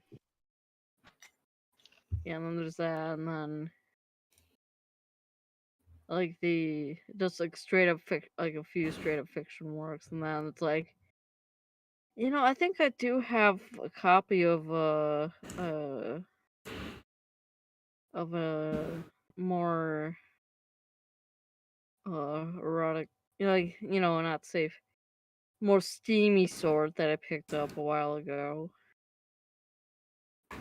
I mean, worst case scenario, she doesn't like it and gives it back. And if everything does fail, none of us has a good story to tell. I'll do it. I think I have one to like.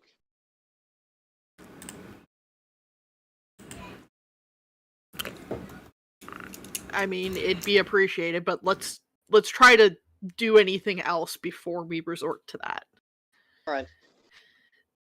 If really need be, I could probably tell a pretty convincing tale. Alright.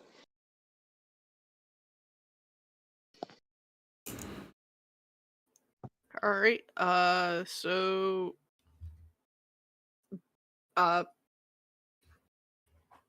already forgot. Brooks, you wanna go see if your book is good enough for a pair of really fucking comfy socks for the person we're here for? Yep. And he'll kind of where is Rooney in this? Like, is she still like right there? I'm assuming. I mean, you are theoretically in the shop with everyone else, right? Yeah.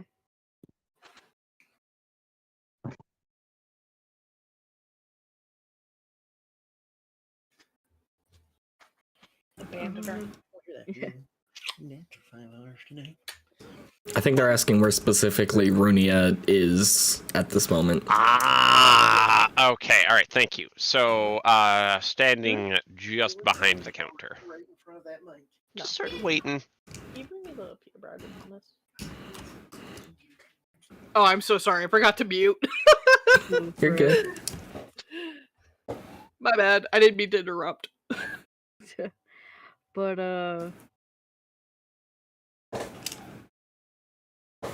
like, I'll kind of just angle myself so that I get, like, obviously trying to get Rooney's attention. Be like, do you accept stories and like that's written down? Oh, of course I do. Well, I said I would accept a story told fictionally, and something written down does work. Because I know I have a few books on me right now that I've been that I picked up myself, and I've been holding on to a fair bit. Not sure if any of these would kind of interest you, and he'll kind of place, the historical fiction one, like the book, and then like the based on true I like, based on true events, but not actually, Mm-hmm. and And you are then presenting this first one as payment, and you are then presenting like another one as well. yeah. These, from what I have read of these are more like fiction based, but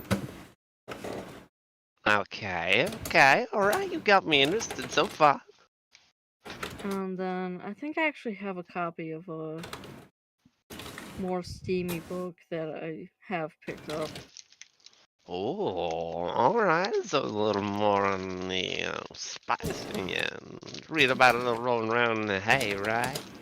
Yep. If you want to take a look at that. I think I will. It catches my interest, you know? And Gets a he'll little lonely yeah. down here. and he'll pick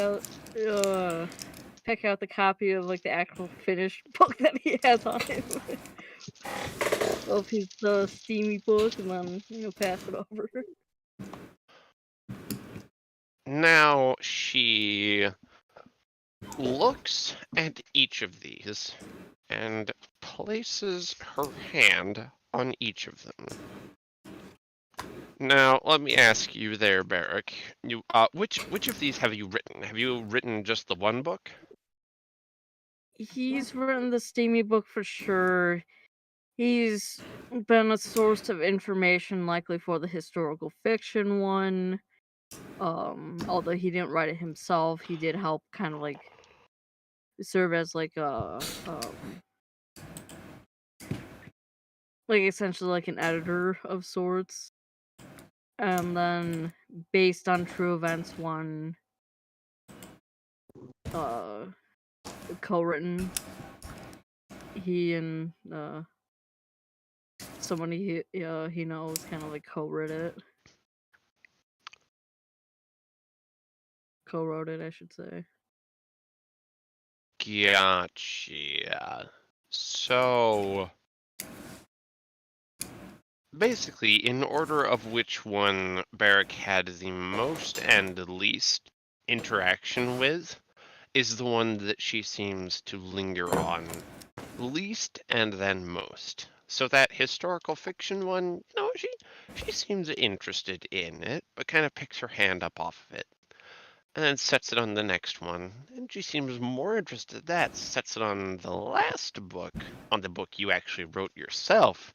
She kind of goes, ooh, oh, that one's rich right there. I'd say that'd solidly pay for... I think both pairs of socks. Now let me ask you, there's a real sweet little question here. And she kind of, beckons you in a little Barrick, kind of bends down. And kind of like leans over to a little bit. Barrick, of course, being dwarf, has a view. A notable view.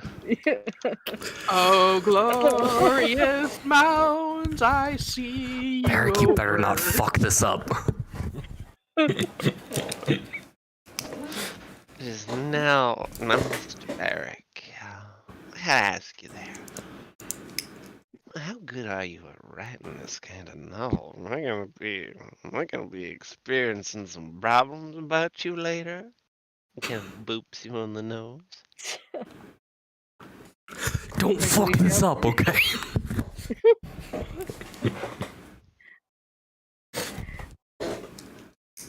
But Ignore me, I'm being stupid.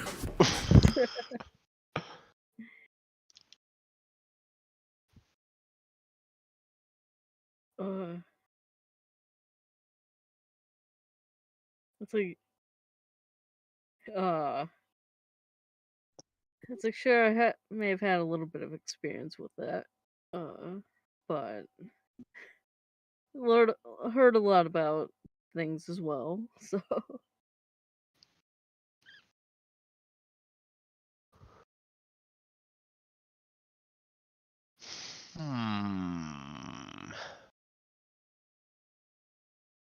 How confident are you in that answer?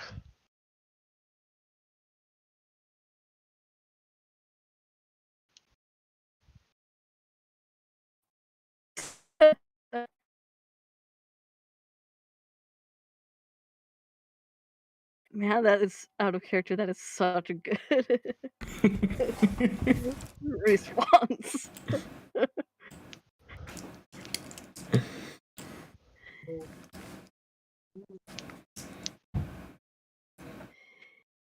Man, I'm half tempted to just to steal that comment.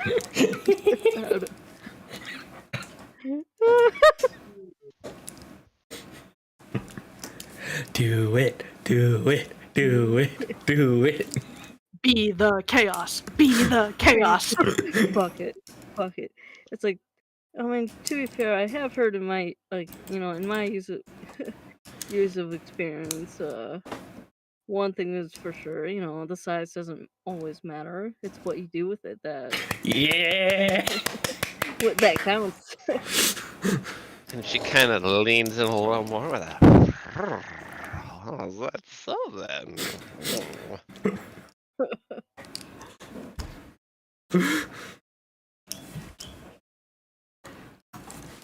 Well, you know where my little cottage is. If you ever wanna wink, drop by.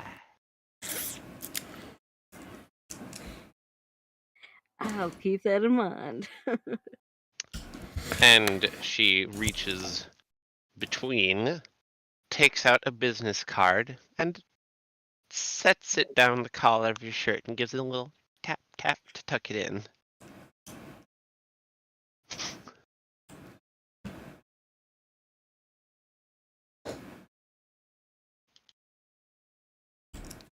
And then he'll kind of like make that move to kind of like, just push it like in a little bit more and tucks it in further, and then be like, will that do the deal then for those socks? Oh, sorry, I was staring. Oh my, oh god, you got me distracted. Okay. And you kind of see her suddenly go. And then she clears her throat a bit and says, alright, let me just skip right to that here. Give me just a second.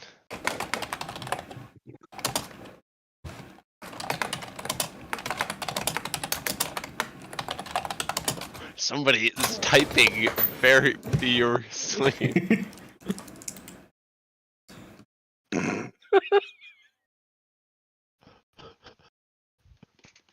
That was the loudest keyboard clacking I've ever heard.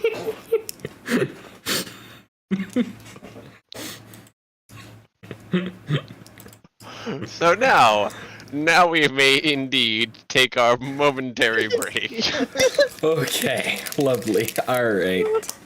Then, so yes, as usual, we will be back in 10, 15, 20 minutes, however long it takes. And we shall see you guys soon.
All right, make sure to unmute myself this time. Hello.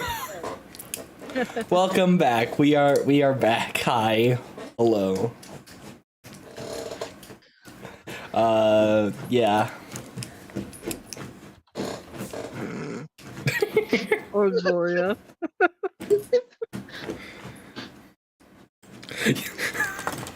Because we do have Gloria with us. Gloria just casually just sneaks by while the rest of us are just distracted. Hypocrite. Yes. Who's to say Gloria hasn't already been back there and back out? Oh no! Oh shit. She rolled it out 20 on her stealth.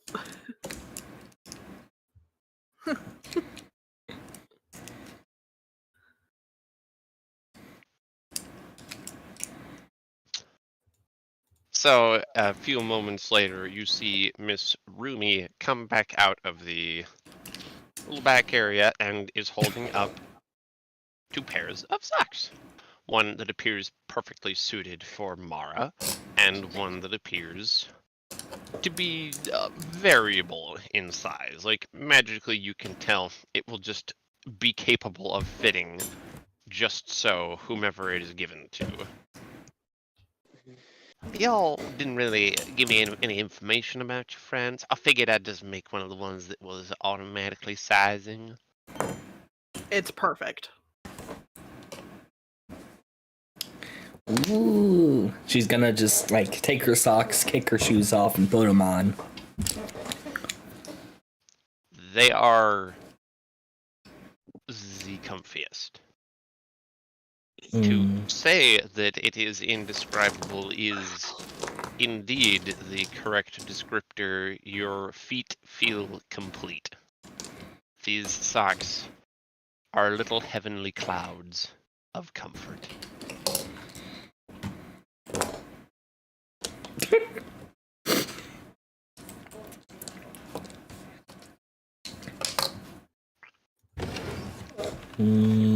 Toasty. Now those right there are fireproof, waterproof, iceproof, they're saltproof, dustproof, dirtproof, apocalypse-proof. Ooh, okay. Be careful though, they are not specifically soap friendly. They might shrink a little bit, take a little bit of time to get back, work to the right shape. So, just use some water on them. It should get them plenty well clean. All right now. Okay. And Greg was just like running this all down in the meantime to give. Because knowing Mara, she would accidentally forget it. Alright, now is that all I can do for y'all? Yeah. I believe so. I think that's all we needed. Right, Dave? Right. We just have to go to the temple now, I believe. Yeah. That's a separate thing though. So, yeah. Thank you for your time. She tips her hat and says, have yourself a very comfy day.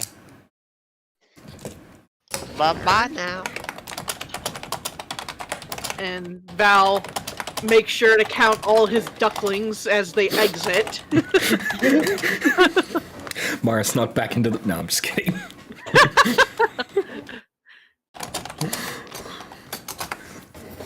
We got Boo, we got Pink, we got Dave, we got Brooks, and we got Fishy. Then Val, after counting everybody out, is out the door himself. Wonderful.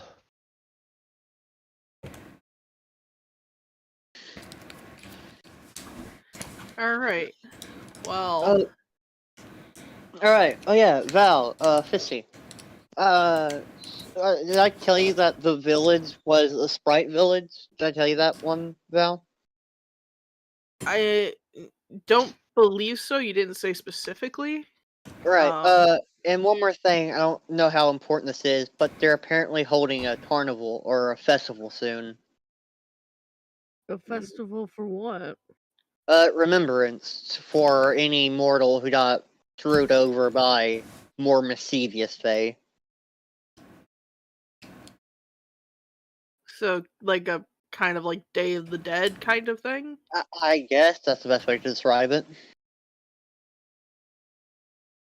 Cool. I guess, do you guys want to go? I mean, Not really. I just wanted to tell you. I don't see any reason to go, especially since it's still the Fae. yeah, which I definitely agree with. I'd rather get or attempt to get to actually we might have to either go back inside or we might have to go to that festival actually. Right, and apparently The- they were flying above the thing, or flying somewhere. It's kind of hard for us to attend it as our size. Like you and Fishy can attend in the toad and rat form, but the rest of us are going to kind of be stuck on the outskirts of town, which, I mean, I'm fine with just sitting on the outskirts of town and just watching. Brooks, I don't know how you feel about that. I mean, I'm fine with it. It's like, And as then- much as I would like to observe it, it's just one of those things where it's like, don't want to accidentally destroy anything, Yeah, I don't want to cause like more or less an international issue with accidentally destroying their buildings. Right. Okay, so now we just have to head to temple, correct? Yeah, but But we don't really have a location for that. yeah, could- we literally don't know where it is, so we either have to go back inside and ask Rooney, or we have to go to the festival that is ironically enough also celebrating the same thing in which we are seeking out. All right. Yes, I think he said something along the lines that they worship her. So yeah, if anyone would know, it would be them. Sounds like we're going back to the village then. Right. Okay. And since they were, he heavily implied, or at least something similar, that wherever they are, they had to fly to that location. And the only reason he was still there is because he couldn't fly. Meaning we might have to go above the village, I'm assuming. Or it's another location Yeah. in general. At the very least, it's like, from what you're saying, it's likely that the place is in another location, so. Well, I could always just fly up as high as I can, see if I can spot it. Unless it's sprite size. That's fair enough, in which case can't really do anything.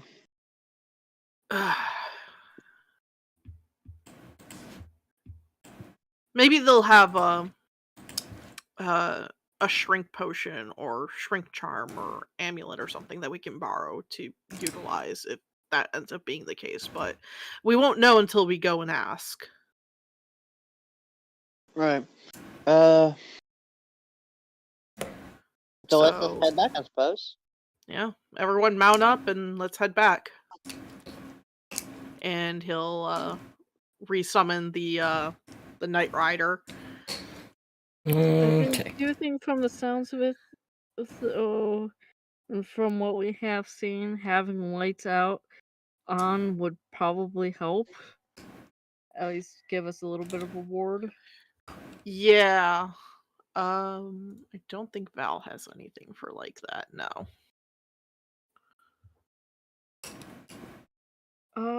Does anyone want to carry something that I could potentially give a cantrip to?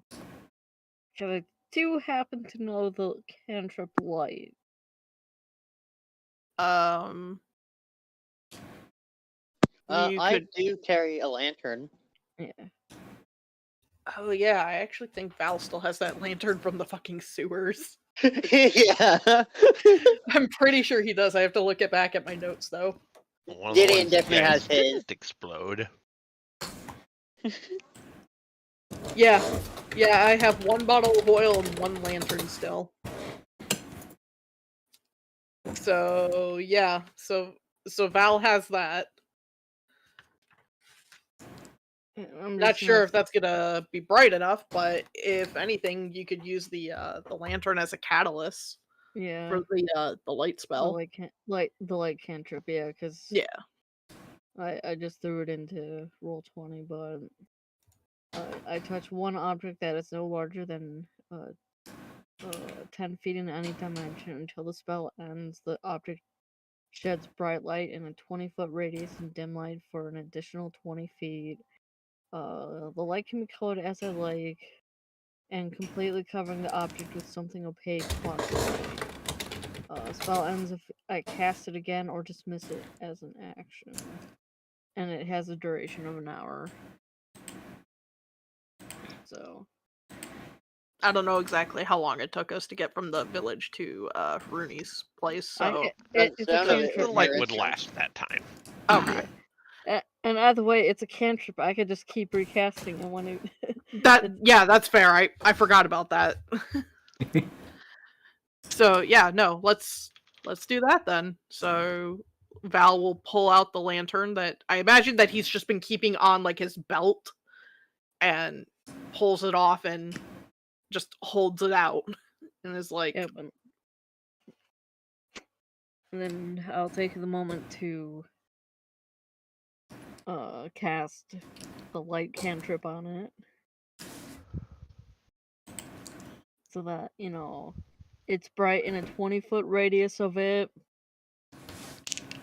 And then it says dim light for 20 feet beyond that. So there's like for a total of 40 feet, 40 foot radius. awesome from that possum. lantern. And with that, we can head back to the village, hopefully reasonably safely. Yeah, you're able to get there. All right.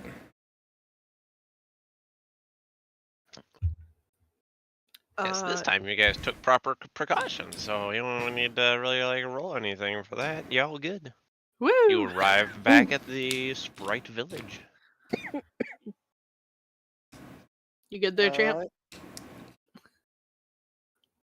Yeah, I'm good. All right. So, is the village how exactly we came to it once before? Yep, it's in the same state as it was before. Old dudes bouncing around in the fountain now.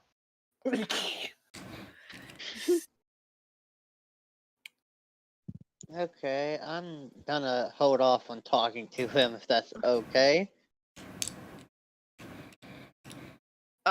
Yeah, since this is my job, I guess. God, I really don't want to be a toad. No, I want to check above the village first because just in case they actually do have something up there. Sure, go for it.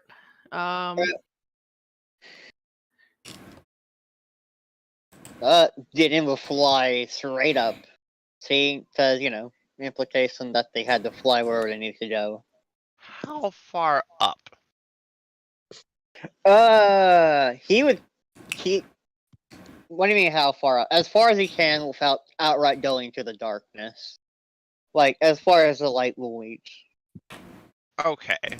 Okay, you managed to fly out quite far. Farther than you maybe would have initially thought. About 200 feet up. You are looking around and see that though there is nothing above, you do see what appears to be a different light, extremely dim and far off, but notably directly below the village.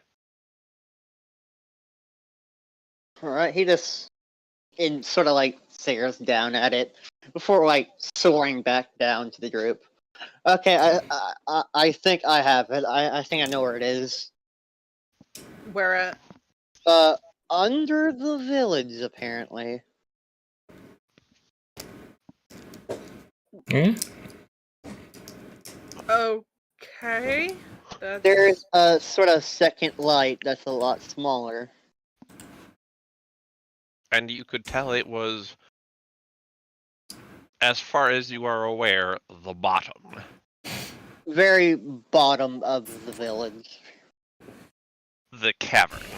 Tavern, very bottom of the tavern. Like in the darkness cavern. Is that right? As far as you can tell. As far as I can tell. I think as much.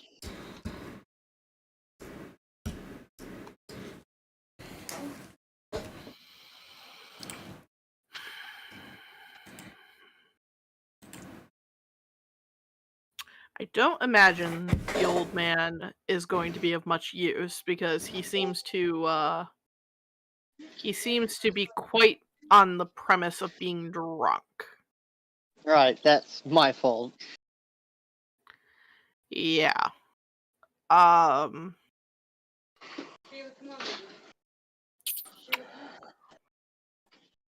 Either we have to try and find someone else who can tell us for sure if that's the destination, or we simply just wing it and hope that is. Which I don't know about you guys, but I don't wish to be eaten today. Well, as long we just need a bright enough light, right? And the lantern seemed to work. At least for now. Okay, and we have how many lanterns?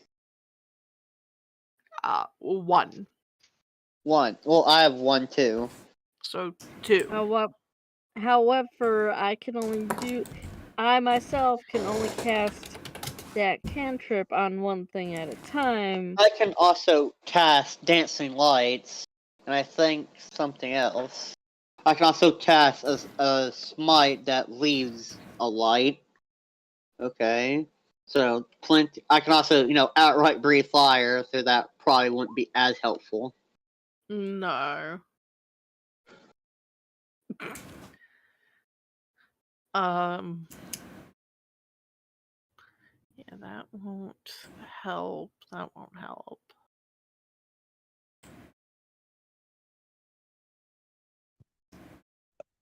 Are we trying to create light or just see in the dark? Create light. Yeah, we're trying to keep the creatures in the darkness at bay, and light seems to keep them at bay. Okay. I do have a suggestion of some sort. I'm listening. So it would require getting most of the horses and mounts sort of inactive right now. Okay, Well, so we have 2 mounts that can't fly, period, so... right, yes. Suitor, I can dismiss, and you can turn your thing into a statue or whatever it is. a chess piece, and it Right. doesn't turn into that, it like goes into it. Anyways, that's semantics. Okay, so my suggestion is to just use the tar pit, put as much light on it, and just drop down. That's really risky. Right, but we were able to make it this far without attracting any monsters because of the light. And if need be, we can just bomb dive. How big is the carpet? We have an extra person this time in comparison to last time when we all tried fitting Yeah, on no, it. Well, yeah. I do have a portable hole, remember? That only has 10 minutes of air at most in it. 10 minutes of air. Would it take... Did you know how long it would assumedly take there? Not really. Suggestion. We still have the vacation ball, right? If we don't fit on the carpet, just some people can go in there and wait. That's actually a really smart actually- idea. Yeah, that is actually a really good idea. Nice. My only question with that potentially thing: how big is the dimensions of the carpet? I need to know for logistical reasons for the spell. Well, the For carpet the- was big enough to fit like 4 different people at once. If I'm not correctly, it was able to hold Gideon. It was able to hold Gloria, Val, Mara, And- maybe Gideon on it. I No, can it's- only touch one object that is no larger than 10 feet in any direction. Well, I don't okay, think it's. I don't think it's 10 feet in any direction. So. you can Yeah, I don't always, think it was quite that big. you can always just put a lantern on top of it and then cast lights on the lantern. Yeah, I Why think it would was a it- 5 by 7 foot carpet Oh. of flying specifically. Yeah, I just wanted to make sure because it does have the light cantrip does have that specification. So Barrick To would. be clear, by the way, guys, you can fit up to twice the stated carry weight of a carpet of flying. It just flies at half speed. And that one can already carry 600 pounds. That is true. If we wanted to get really dumb with it, I could always fit all of you into the bottle and just fly as fast as possible. So that probably would be very dumb. Would also probably Light take or a not. moment for probably also take a moment for us to get out of said bottle. So Right, Yeah. but I would be depending on how much light I could carry with me as well. No, Um, I think casting light on the carpet and then us all getting on and having it fly at half speed would be fine. I think we should probably try to go at least a decent pace. Put at least And- someone in there. I do have produce flame as well for some extra light.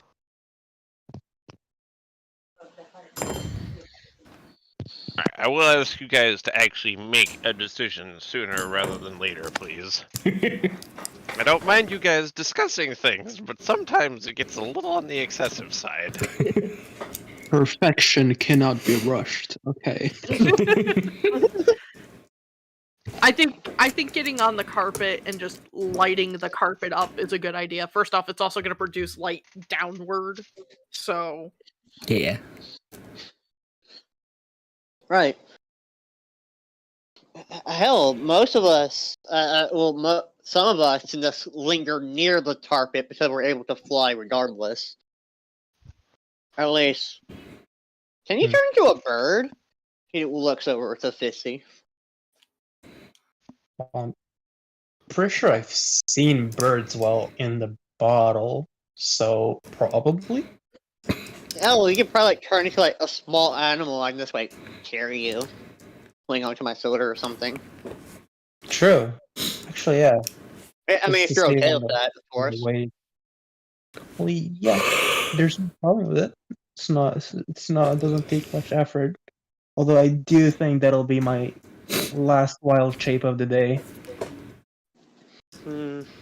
yeah, Well, that wouldn't be good. So let's not. yeah, it's like I'd much rather have you save, what abilities you can. If you only feel like if you can only spend them in such use as, not only a limited number of time until you need it. it was dying. Anyways, I still think the lighting up the carpet and us getting on it, and if you want to fly like next to the carpet, that's on you. Us Okay, non-flyers are gonna take the carpet. Yep. Everybody on. Barrick, you want to cast light on the carpet before we all hop on? Yeah, I'll do that. I'll go ahead and cast- any of you want to become a code and thus me carry you? No takers? Alright. Nope. I'm not becoming a toad. I don't mind it. I'm used to turning into animals anyway. I mean, that would also save on. That would save your spell slot too. Yeah. So Your But yeah, abilities. having as least late rate on the carpet would probably be a better thing than not. all right, let's do that, and then let's get going.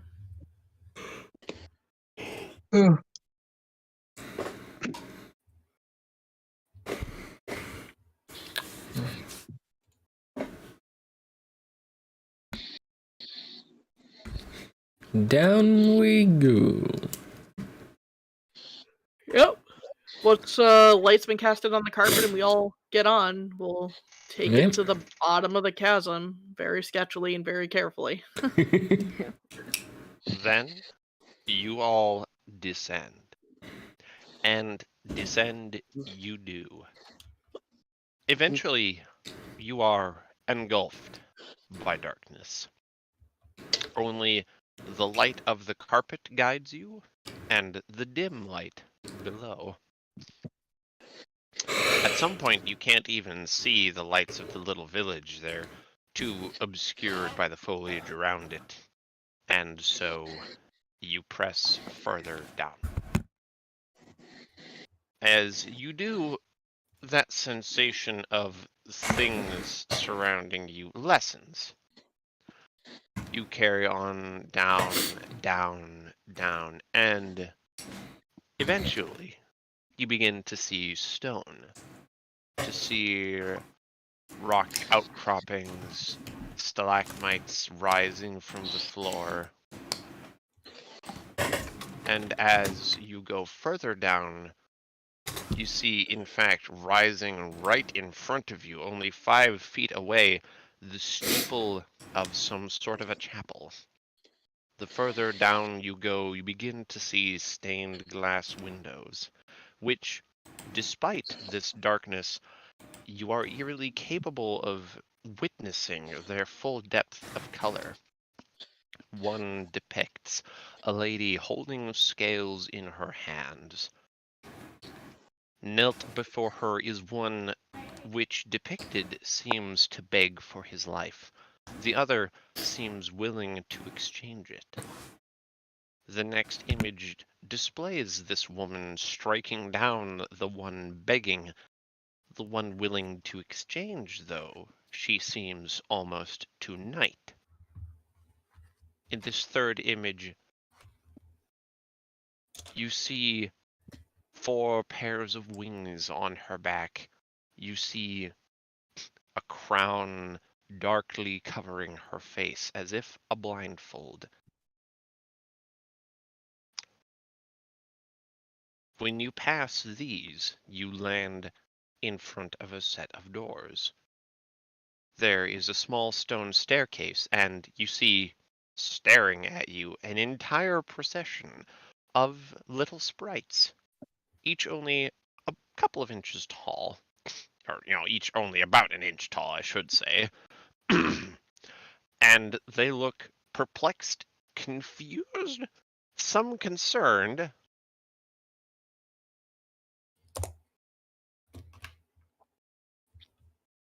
And one flies up to you.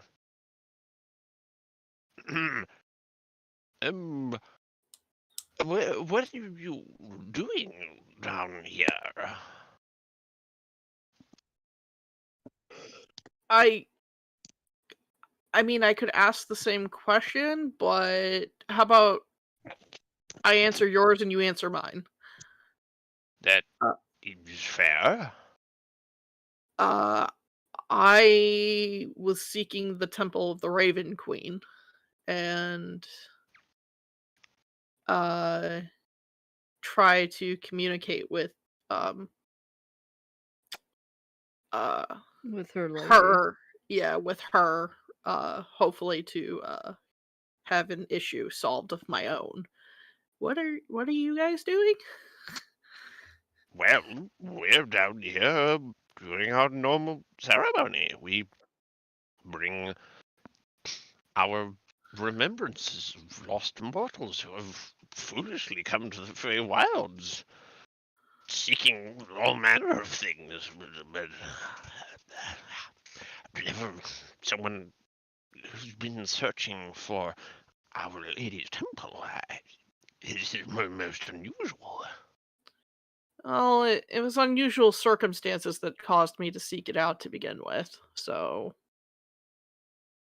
he kind of just like shrugs, like nothing more to say to that. It's unusual circumstances need unusual solutions. Well, may ask, Lady Death, but just be careful. Yeah. There's an old ritual that you might wish to know about. It is said that she might have audience with one who is willing to do her work in her stead.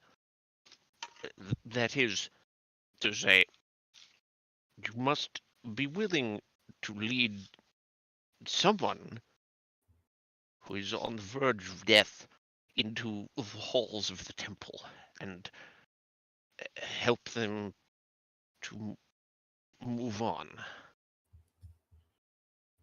Just be careful. If you enter that temple, you are already partway in her domain. You have heard how absolutely silent it is out here. But in Silence there, is the grave. it isn't even describable as silence. Really, there is no sound except for yourself. It's why usually only one ever enters.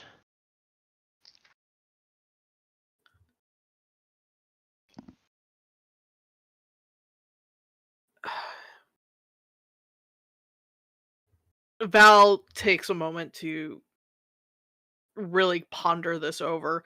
He's got enough deities that he's in the eyes of. But at the same time, this is his problem to deal with. And you can kind of see that contemplation like on his face. Like you can see him weighing all of these options. Hey Val. What? So having to do her work, putting someone on in the edge over that line. That's what he said, right? Implication being you would have to help them. You'd have to help them die. Right. I don't Okay. I don't really have a problem with that. Death is not death comes with being alive. It comes in everything we do. I know that every time I stepped outside the doors of the palace, and sometimes just even not then, like I just know that when I'm awake that the potential to die is going to happen. But it it kind of feels like a betrayal to Thestalos if I have another god watching me and that I'm doing the work of. Right.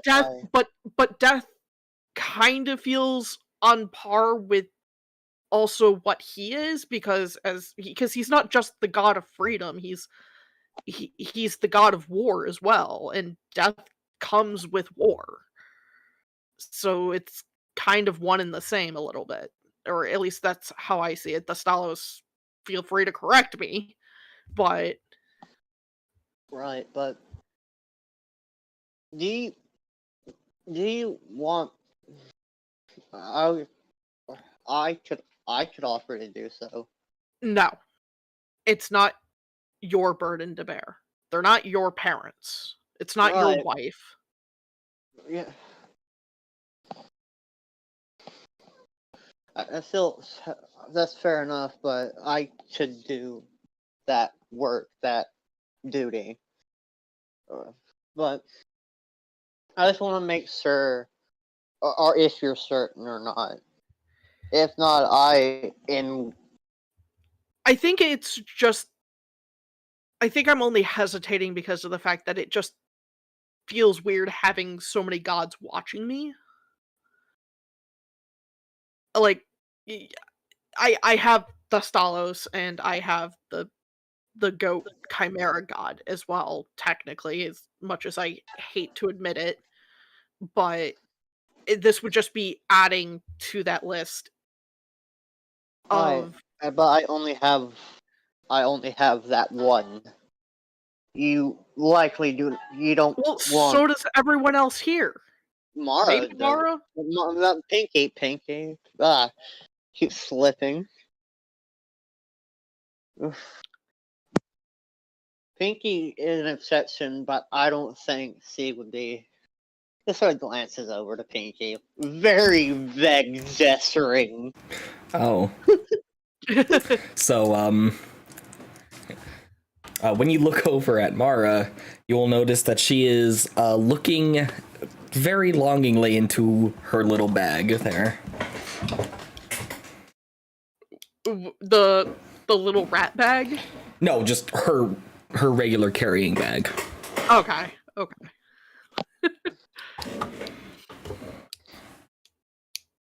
Look, I'm willing to do the work of another deity. My entire thing is redemption in what is death, but another form of redeeming yourself.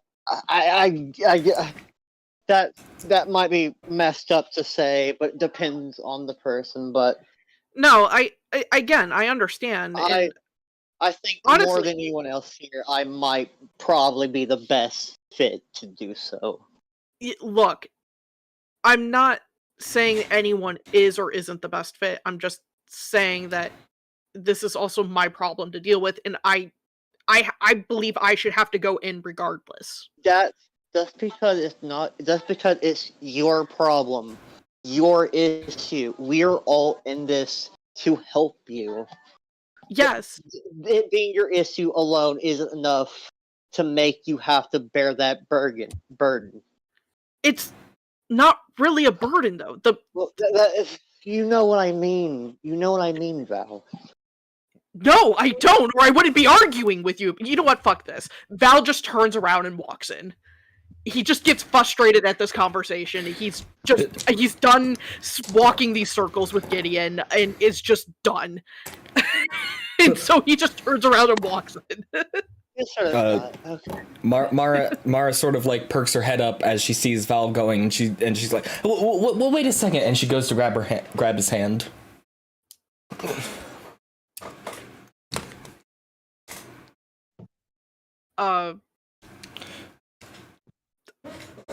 Yeah, you grab Val's hand before he goes in. All right, and she's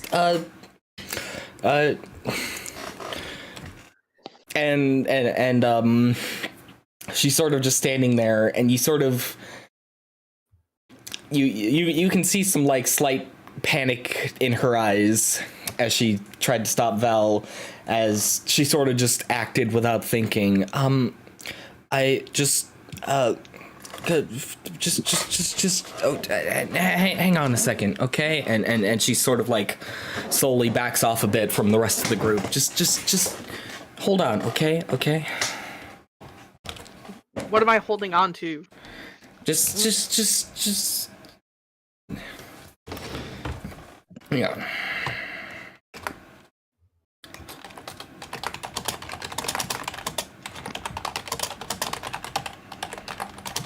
Meanwhile, they're kind of like just watching at like everything. Kind of like he's honestly, honestly, the second god that's watching Val should be watching Barrick.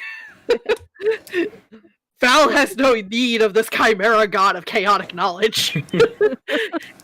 He is trying to outrun the fucker. Yeah, no, Barrick has kind of angled himself so that when like whoever so that he does go in like whenever like the Val goes in, just because Val isn't going in. He was specifically grabbed before he could. Yeah, Mara has grabbed his hand and is doing a thing that I don't know yet. You know, Barrick's kind of just like casually, like he's kind of like just watching, like observing, but he's kind of just waiting by the entrance because what if he has his own reasons for wanting to go in there, and he might have a way around that, if only because of the fact of what his god told him. Big typey. Lots of typing. Okay. So Mara's just going to. So she's sort of like. She's off to the side, looking into her bag, until she sort of just like, you know, ties it up. It's like, okay, let's go then.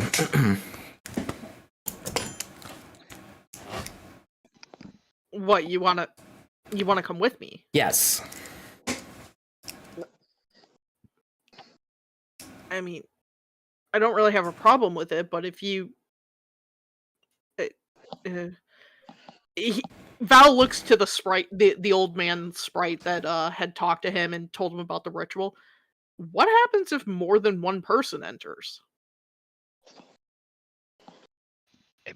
Well, I do not know, but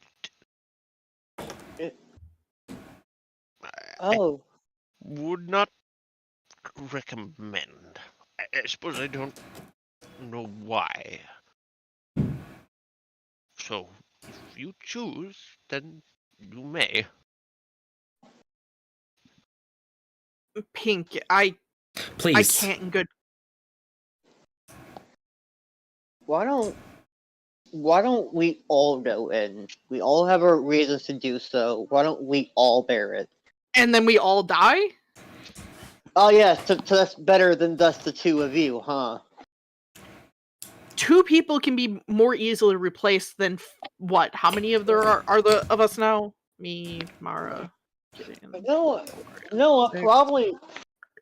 There's 6 of us now. 5 or 6 of us now. I did really quick math there. Like that's not an easy number to replace. I can remember. I can bring back at least one of you. If you're alive, you're right. We're all right. Here's the thing, I don't want to have to pick. If both of you bite the dust, I do not want to be the one that has to pick. well, that sucks. You should have Yes, thought of that before you became a follower of Lyresha then. Really quick, Val and Mara, how close are you both standing to the doors? Probably pretty close, considering Val was just about to walk in. Like Yeah. within touching distance? Easily, at least within reaching of the door handle, or pushing the door, Yeah. however the door works. I don't like Barrick was probably a little further behind, but he was close because Are you standing at or near the top of the stone steps, Barrick? he's probably like near the top, so he's like he's probably like within a step or 2 of the top. Like if not like at Very the well top. then. The doors instantaneously swing open. A mist reaches out, instantaneously wraps around Barrick, Mara, and Val. They are immediately brought within the temple's grounds, and the doors slam shut. Gideon and Fish, you both hear, I will not have such bickering on my sacred ground. I will choose then whom shall speak to me. You both shall wait. You will not move from this place until I am done with these 2 mortals. This is clear to you. And then Yeah. it is cold. It is quiet.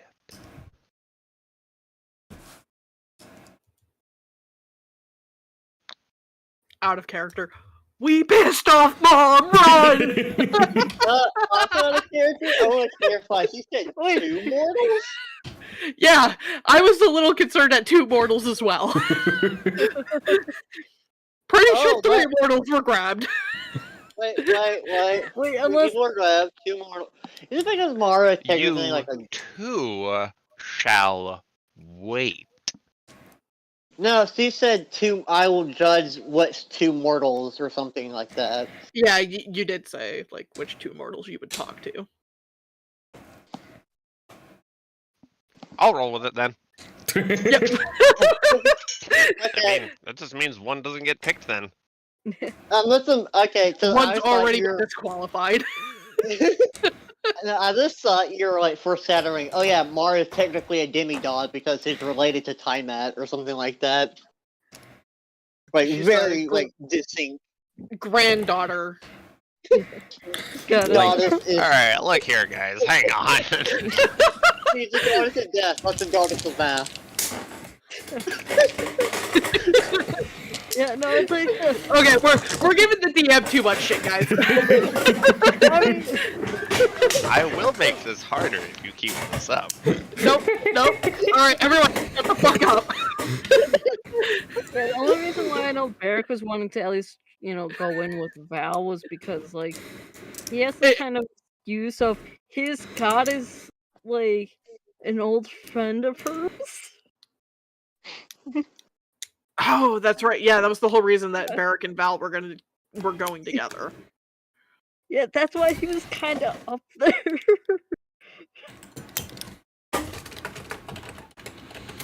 Alright. What happens next?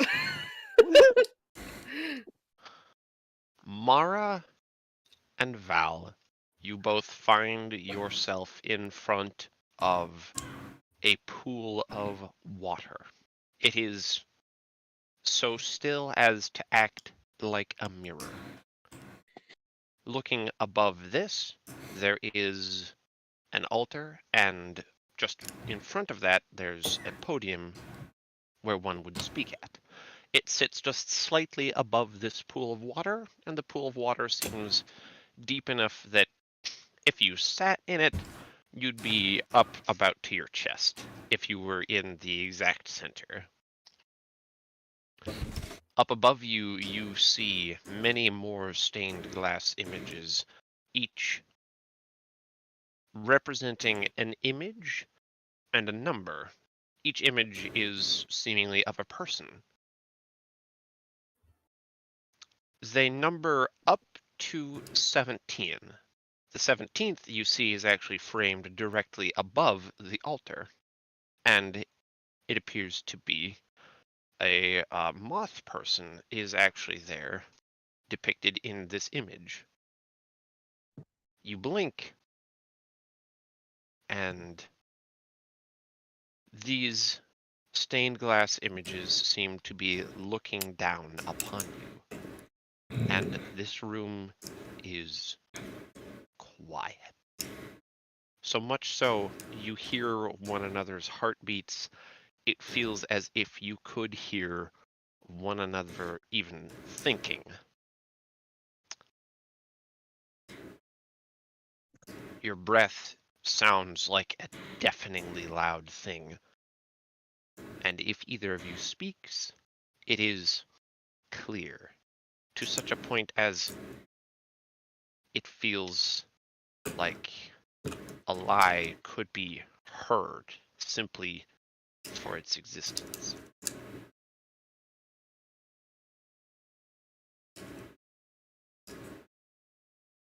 Around you, you see candles light themselves with purple flame, and the room, previously almost pitch black, does light. Ebon floors with other stones of quartz and granite, dark stones that make murals, some even venerating life itself.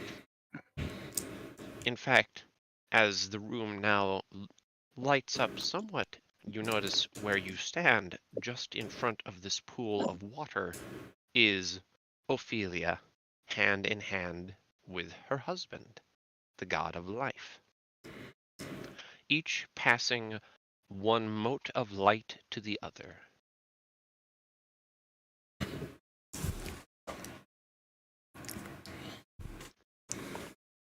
you both here are alone. Barrack is nowhere to be found, but you are aware of his safety.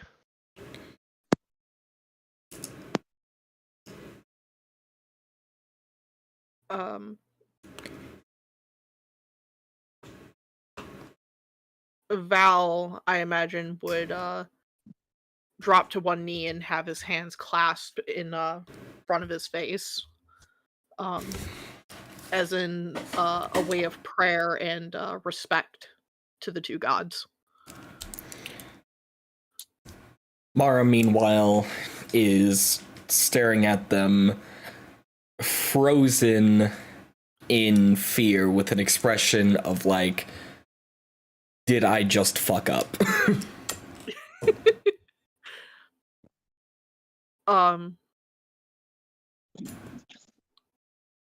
If Val takes notice of this, he would tug on Mara's hand to do what he's doing. And she would slowly, bit shakily, get down on a knee as well.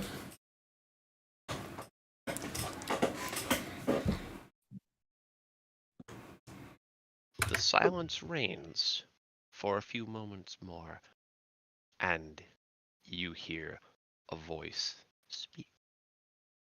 So then, you are capable of reverence.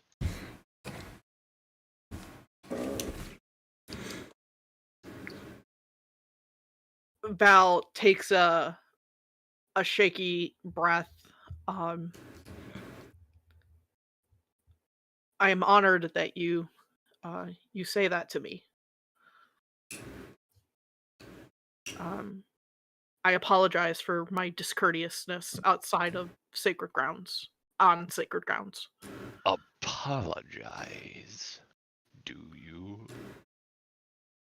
That you would even think to besmirch the sacred grounds of Lady Death so thoughtlessly. You then enter her temple and offer apologies. What reason have you to do this?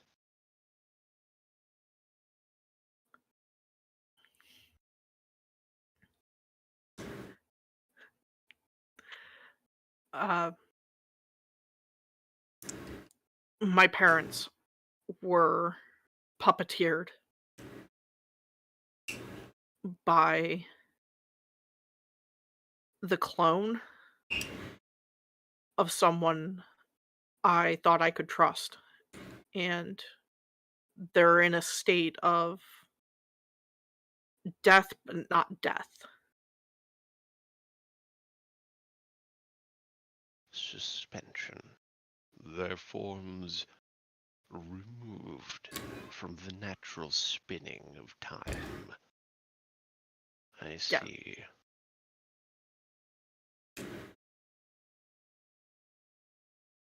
And you, Tiefling? Have you any reason to be here? You, I will say, did well.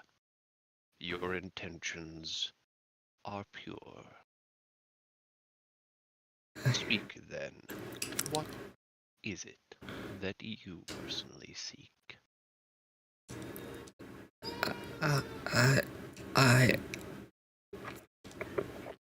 And she takes a very dry swallow.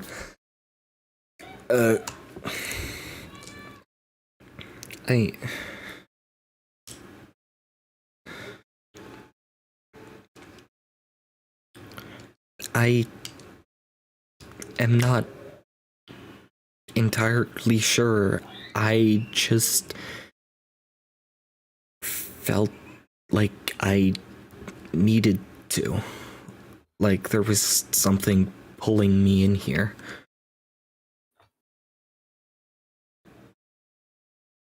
Interesting. Most interesting. I believe my lady may actually wish to speak with you.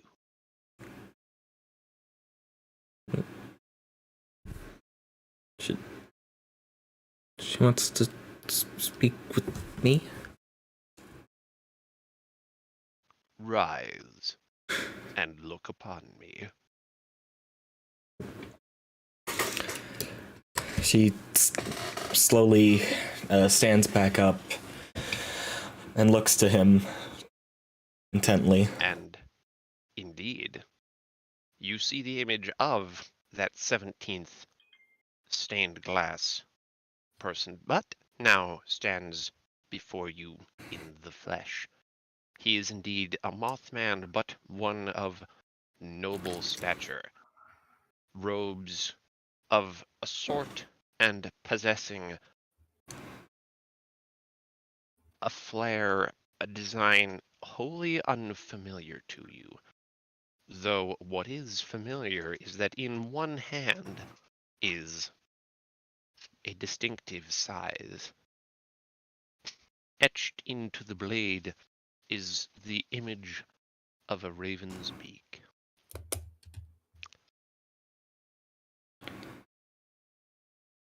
Step into the pool and kneel.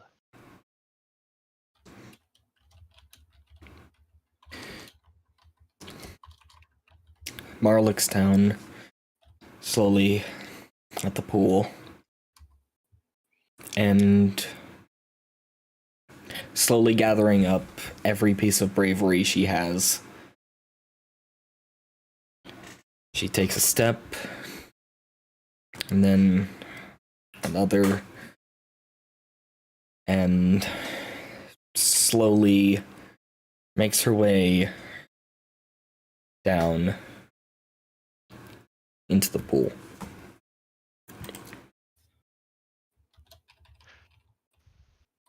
Now let me ask you, as Mara, as the DM, what are currently the 3 strongest emotions Mara feels right now?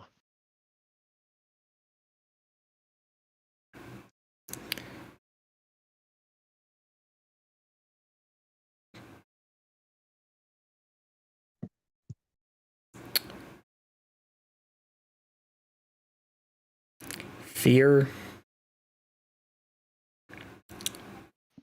hope,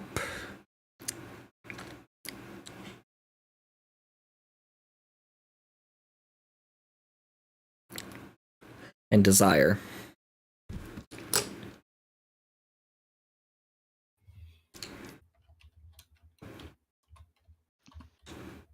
Interesting.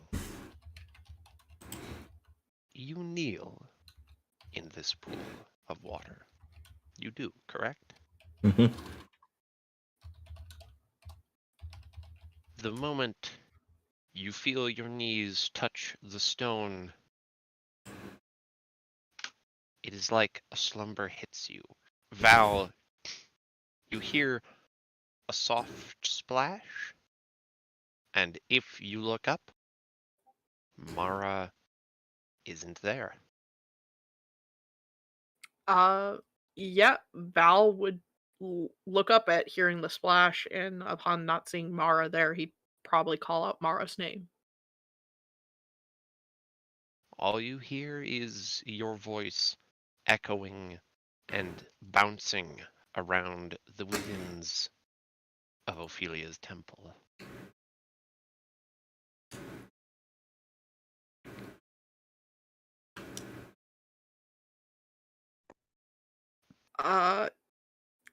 Yeah, a little panic. It just, when I say a little, it's a lot. It's a lot of panic. A lot of panicking.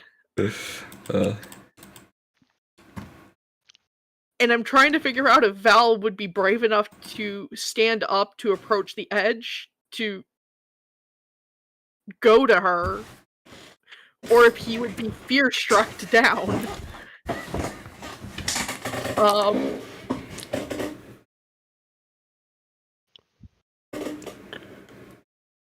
You know what? No. He would probably get up and go to the edge of the pool and try to go after her. Probably yelling her name.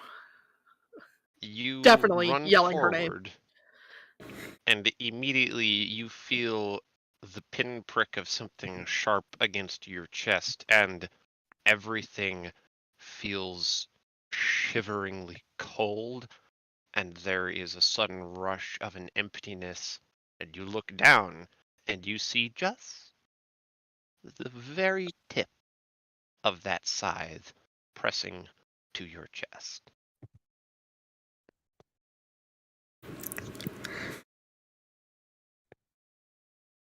Do you wish to die so eagerly? If it means saving her life.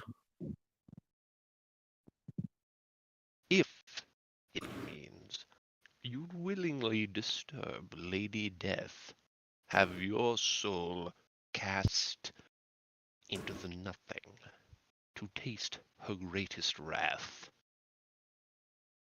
Without a second thought.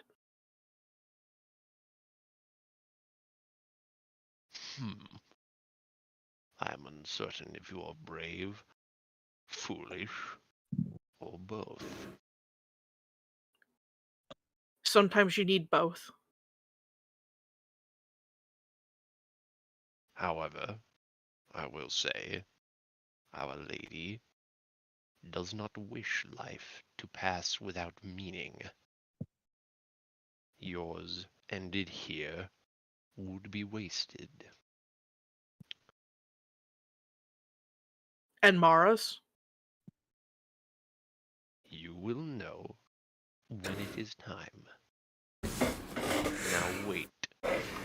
And he taps your chest. And Gideon and Fish, you both see that mist rush out from the doors. Val manifests, plops down on his butt, and the doors shut again. Barrick, you okay? Wait, is that Val or Barrick? That was Val. Val. That is Val. Val, you Barrett okay? is still somewhere in there. I'm sorry, my bad. I was a bit distracted.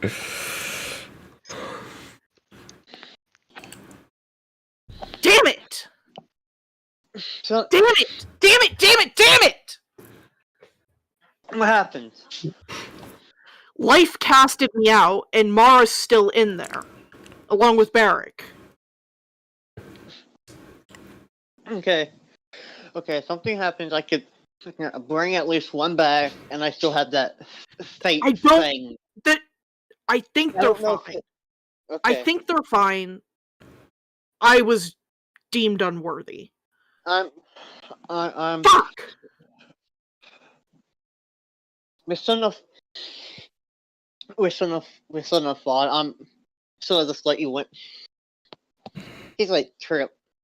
Like I'm sorry, Val.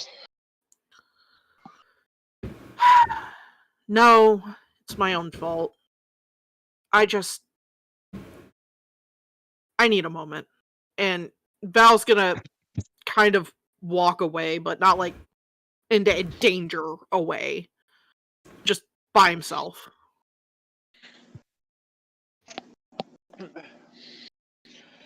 All right. Then, Mara, Yes. are you ready to keep going? Yep.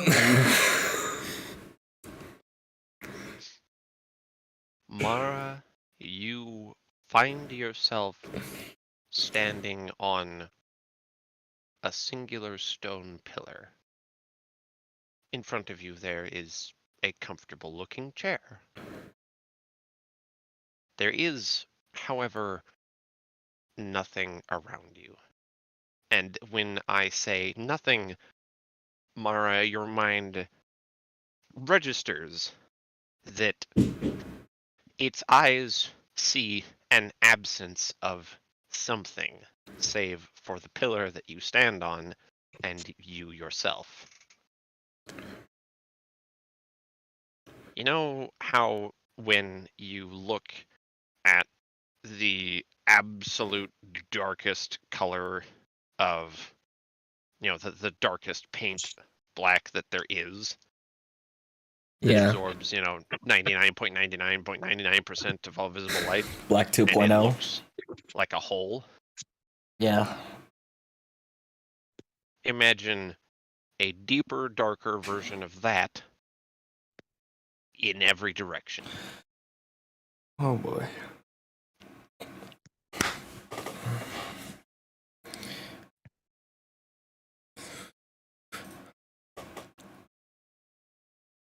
It's a few moments as you stand there, but you do see something actually begin to become visible, as if through a fog.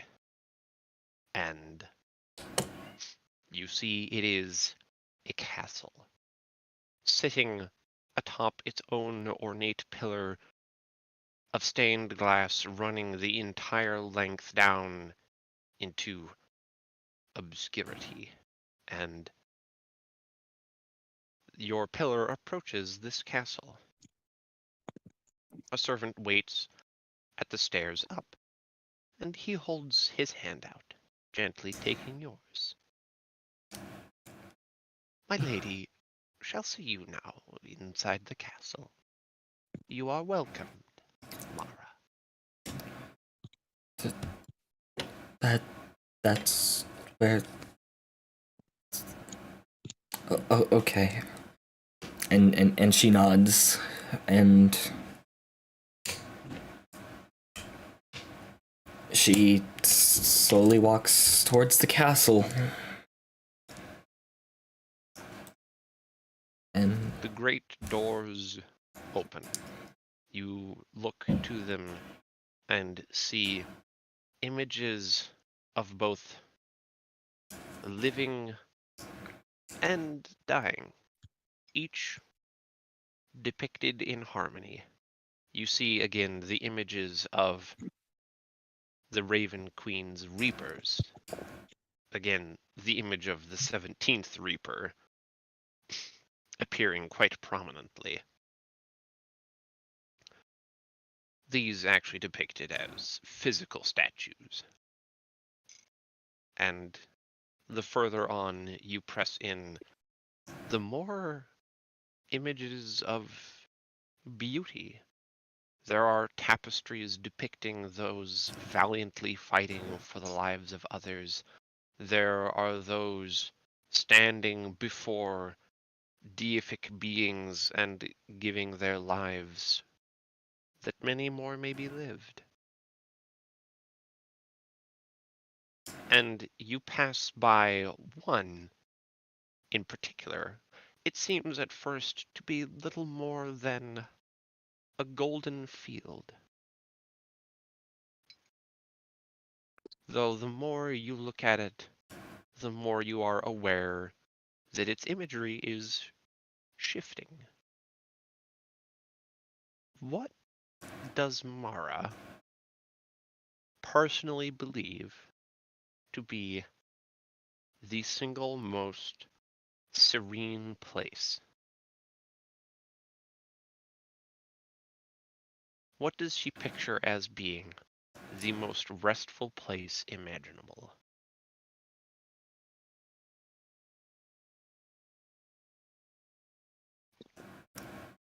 home. Her village, her house, her bedroom.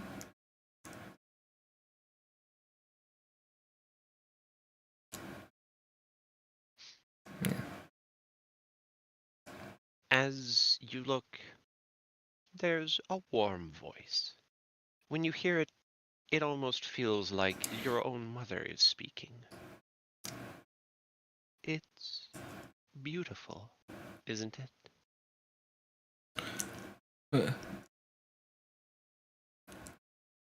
Mara perks up immediately and starts scanning the room quickly. Who's there? The moment you begin to scan the room, you actually see that image of the Raven Queen, her four wings folded behind her, wearing a dress of the most gratuitously Gothic design. And indeed a crown which seems to cover her eyes as a blindfold. But you look at her and are aware she is at peace.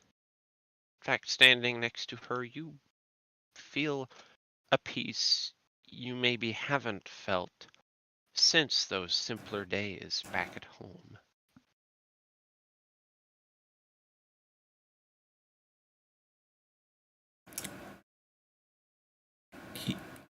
You're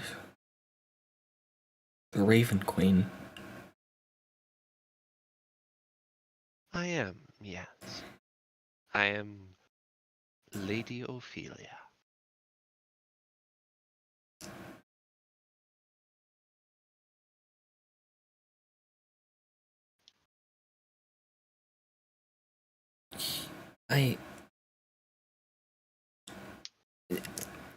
And she immediately drops down to a knee like she saw Val do before. I don't.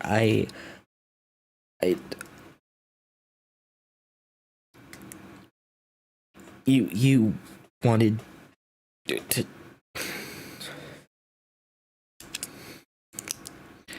You wanted to see me? I did. Yes.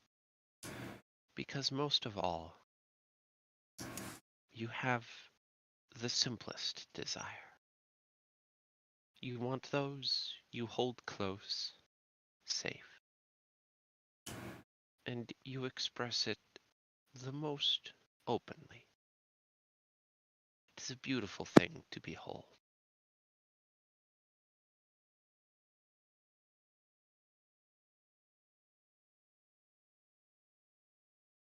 Not only that, you seem the most selfless.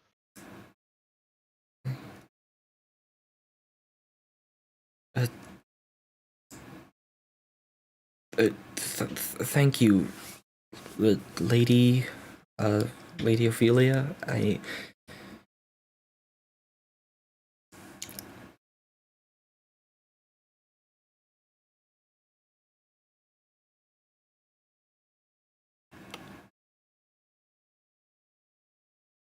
She gently takes your arm and lightly lifts you back to your feet. Please. Here, in my castle, we shall speak as equals. For all live, and all do eventually die.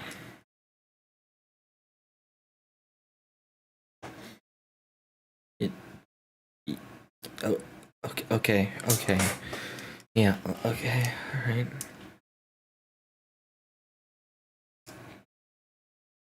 What is on your mind, Mara?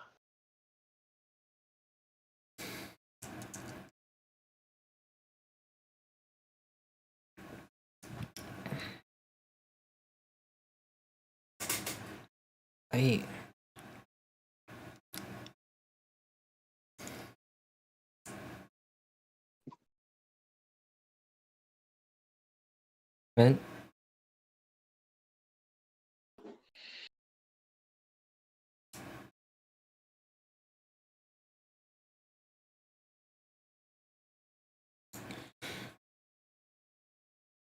Just real quick, you did hear what I asked. yeah, right? yeah, I'm thinking. Okay, cool. Yeah.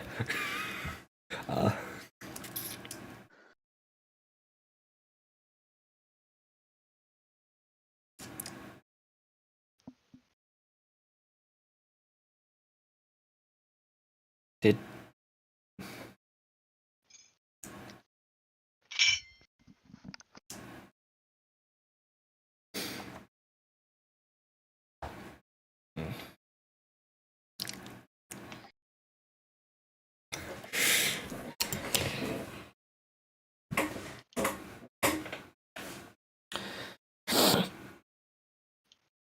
Okay.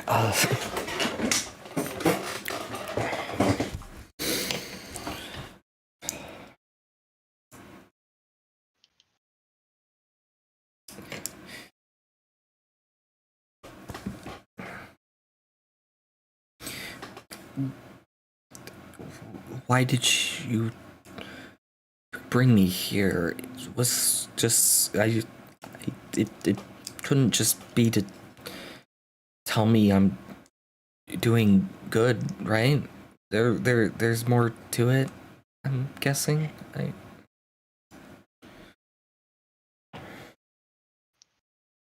You are correct.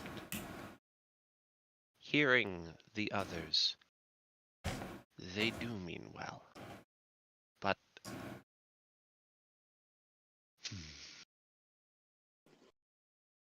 let me ask you this. Do you, amongst these friends, feel heard? What do you mean?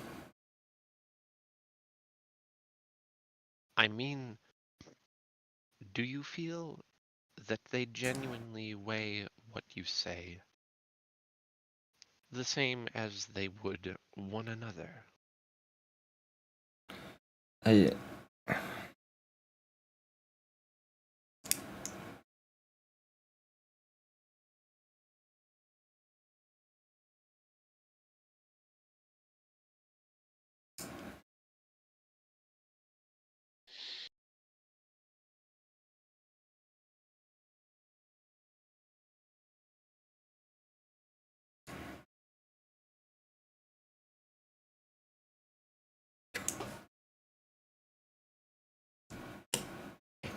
feel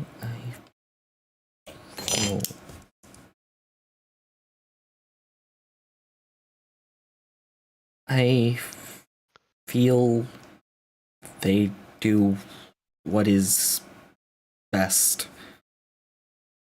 and they take into account everything they can to do things the best they can.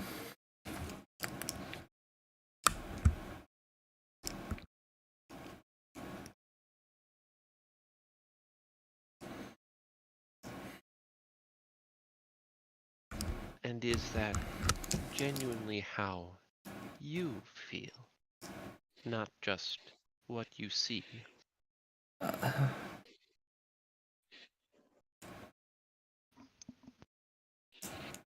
Hey,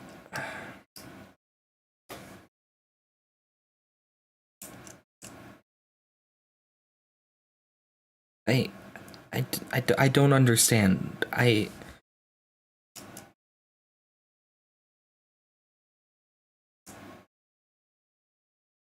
Are you saying they don't take me seriously?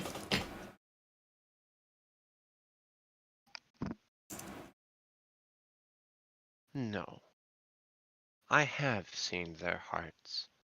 They do take you with genuine seriousness. They care for you immensely. What I wished to gauge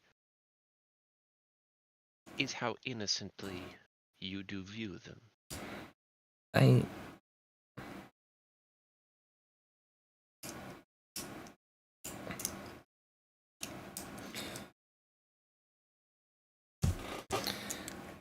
and she sort of thinks about it for a moment before she just shakes her head. No, I didn't put a thought to it before I came to talk to you, so I don't think that they did anything wrong. They are innocent in this.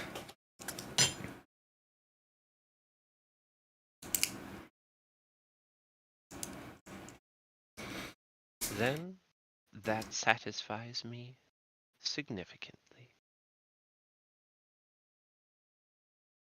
I would then have one more question for you.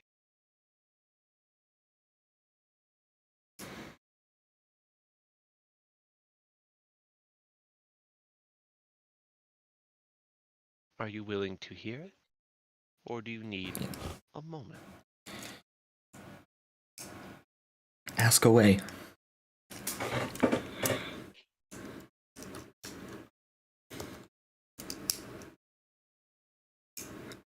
Will you serve my name?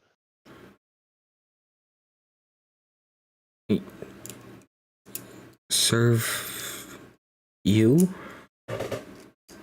Indeed.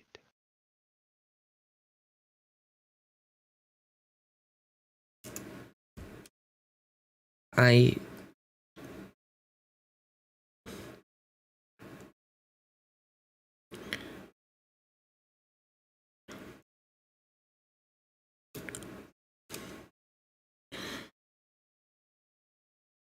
what would I be doing under you?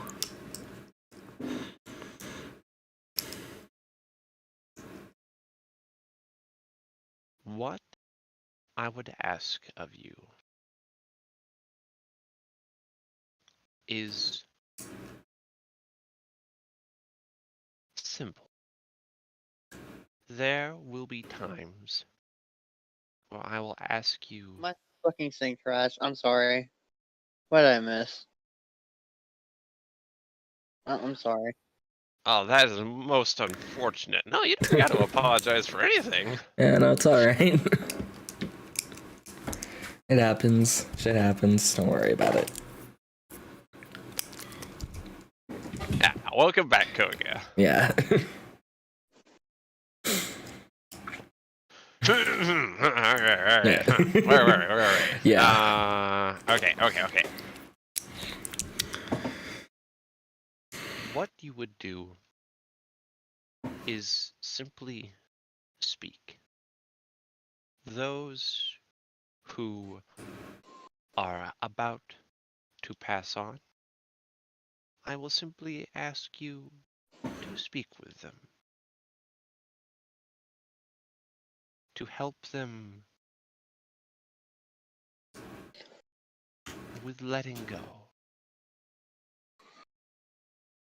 Holding on to one's living wishes can tether the soul here to the living world in ways that will destroy the person slowly whom is so trapped. This is not only painful to them, but painful to many others. All I would ask is you speak with them. I will not even ask often.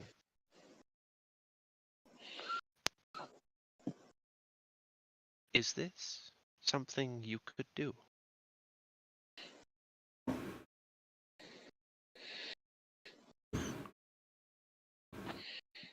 I have seen for myself what pain death can cause. To be able to help that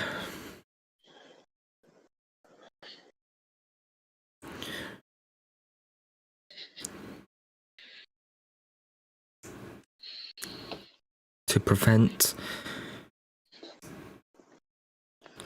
that from coming.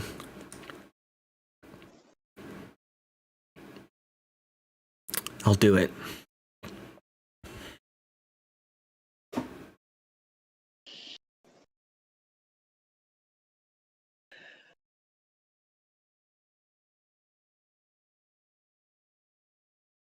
She nods.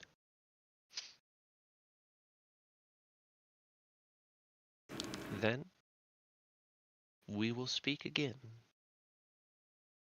when your time to fulfill this duty comes. For now, I shall leave you with this. And she gently takes both of your hands. Hers are warm and comforting. It feels safe. She gives your hands a squeeze, and on the palm of your hands is left the image of a little raven right there in the center.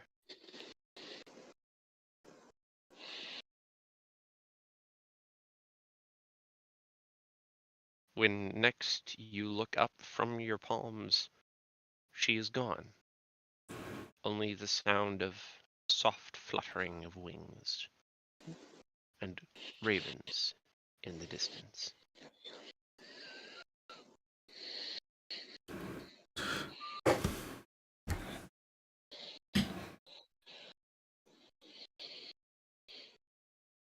Thank you, Raven Queen. Thank you, Ophelia. And with that, she turns and she walks out of the castle.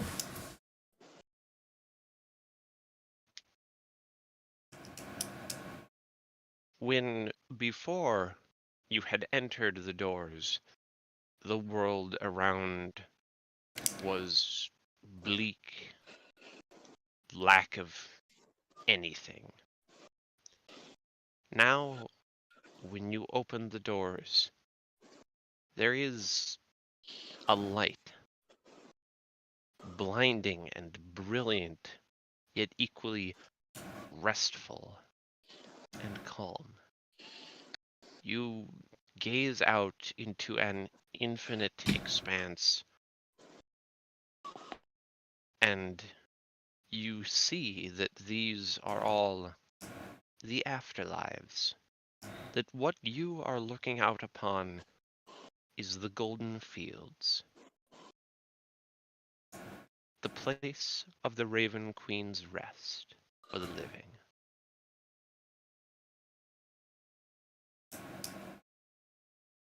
Each one you lay eyes on is a different, idyllic place, a place to rest and be, where your soul may have the peace it so desires.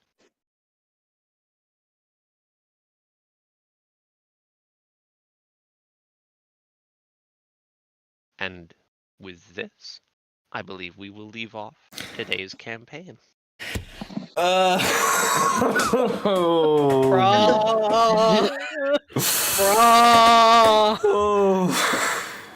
Bro over here had me in a cold sweat and didn't fucking even know it.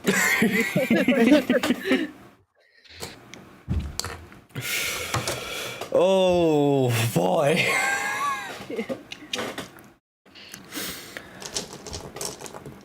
Oh. Dude, I swear, I thought you was gonna like start rising out of your chair there. You were so tense. It was hard to relax the entire time.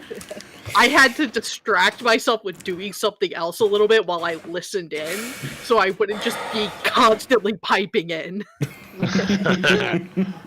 Well, like, I'm also sitting there like, I want to pipe in, but I can't. Because there's still the question of what the fuck happens to Barrick. Oh yeah. I guess we'll find out. Yep, Find out in 2 weeks. Yeah. By the way, Lana, what you had fucking Life say to Val gave Val character shock. Oh, that wasn't even life, dude. That was just the head honcho of the Reapers. Or yeah. But yeah, you gave fucking Val character shock. He's just like, fuck. Shit. Am Ugh. I wrong? Am I seriously wrong? And now he's contemplating himself. Oh. So probably don't expect a lot out of Val for the next like couple of sessions.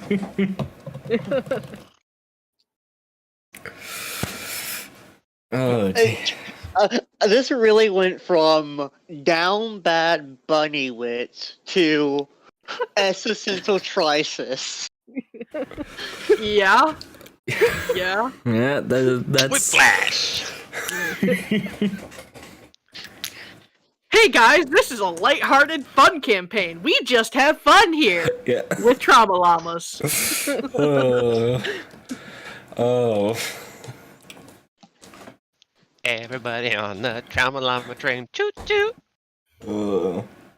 I will say something. I have some inspiration for whenever we resume back in 2 weeks.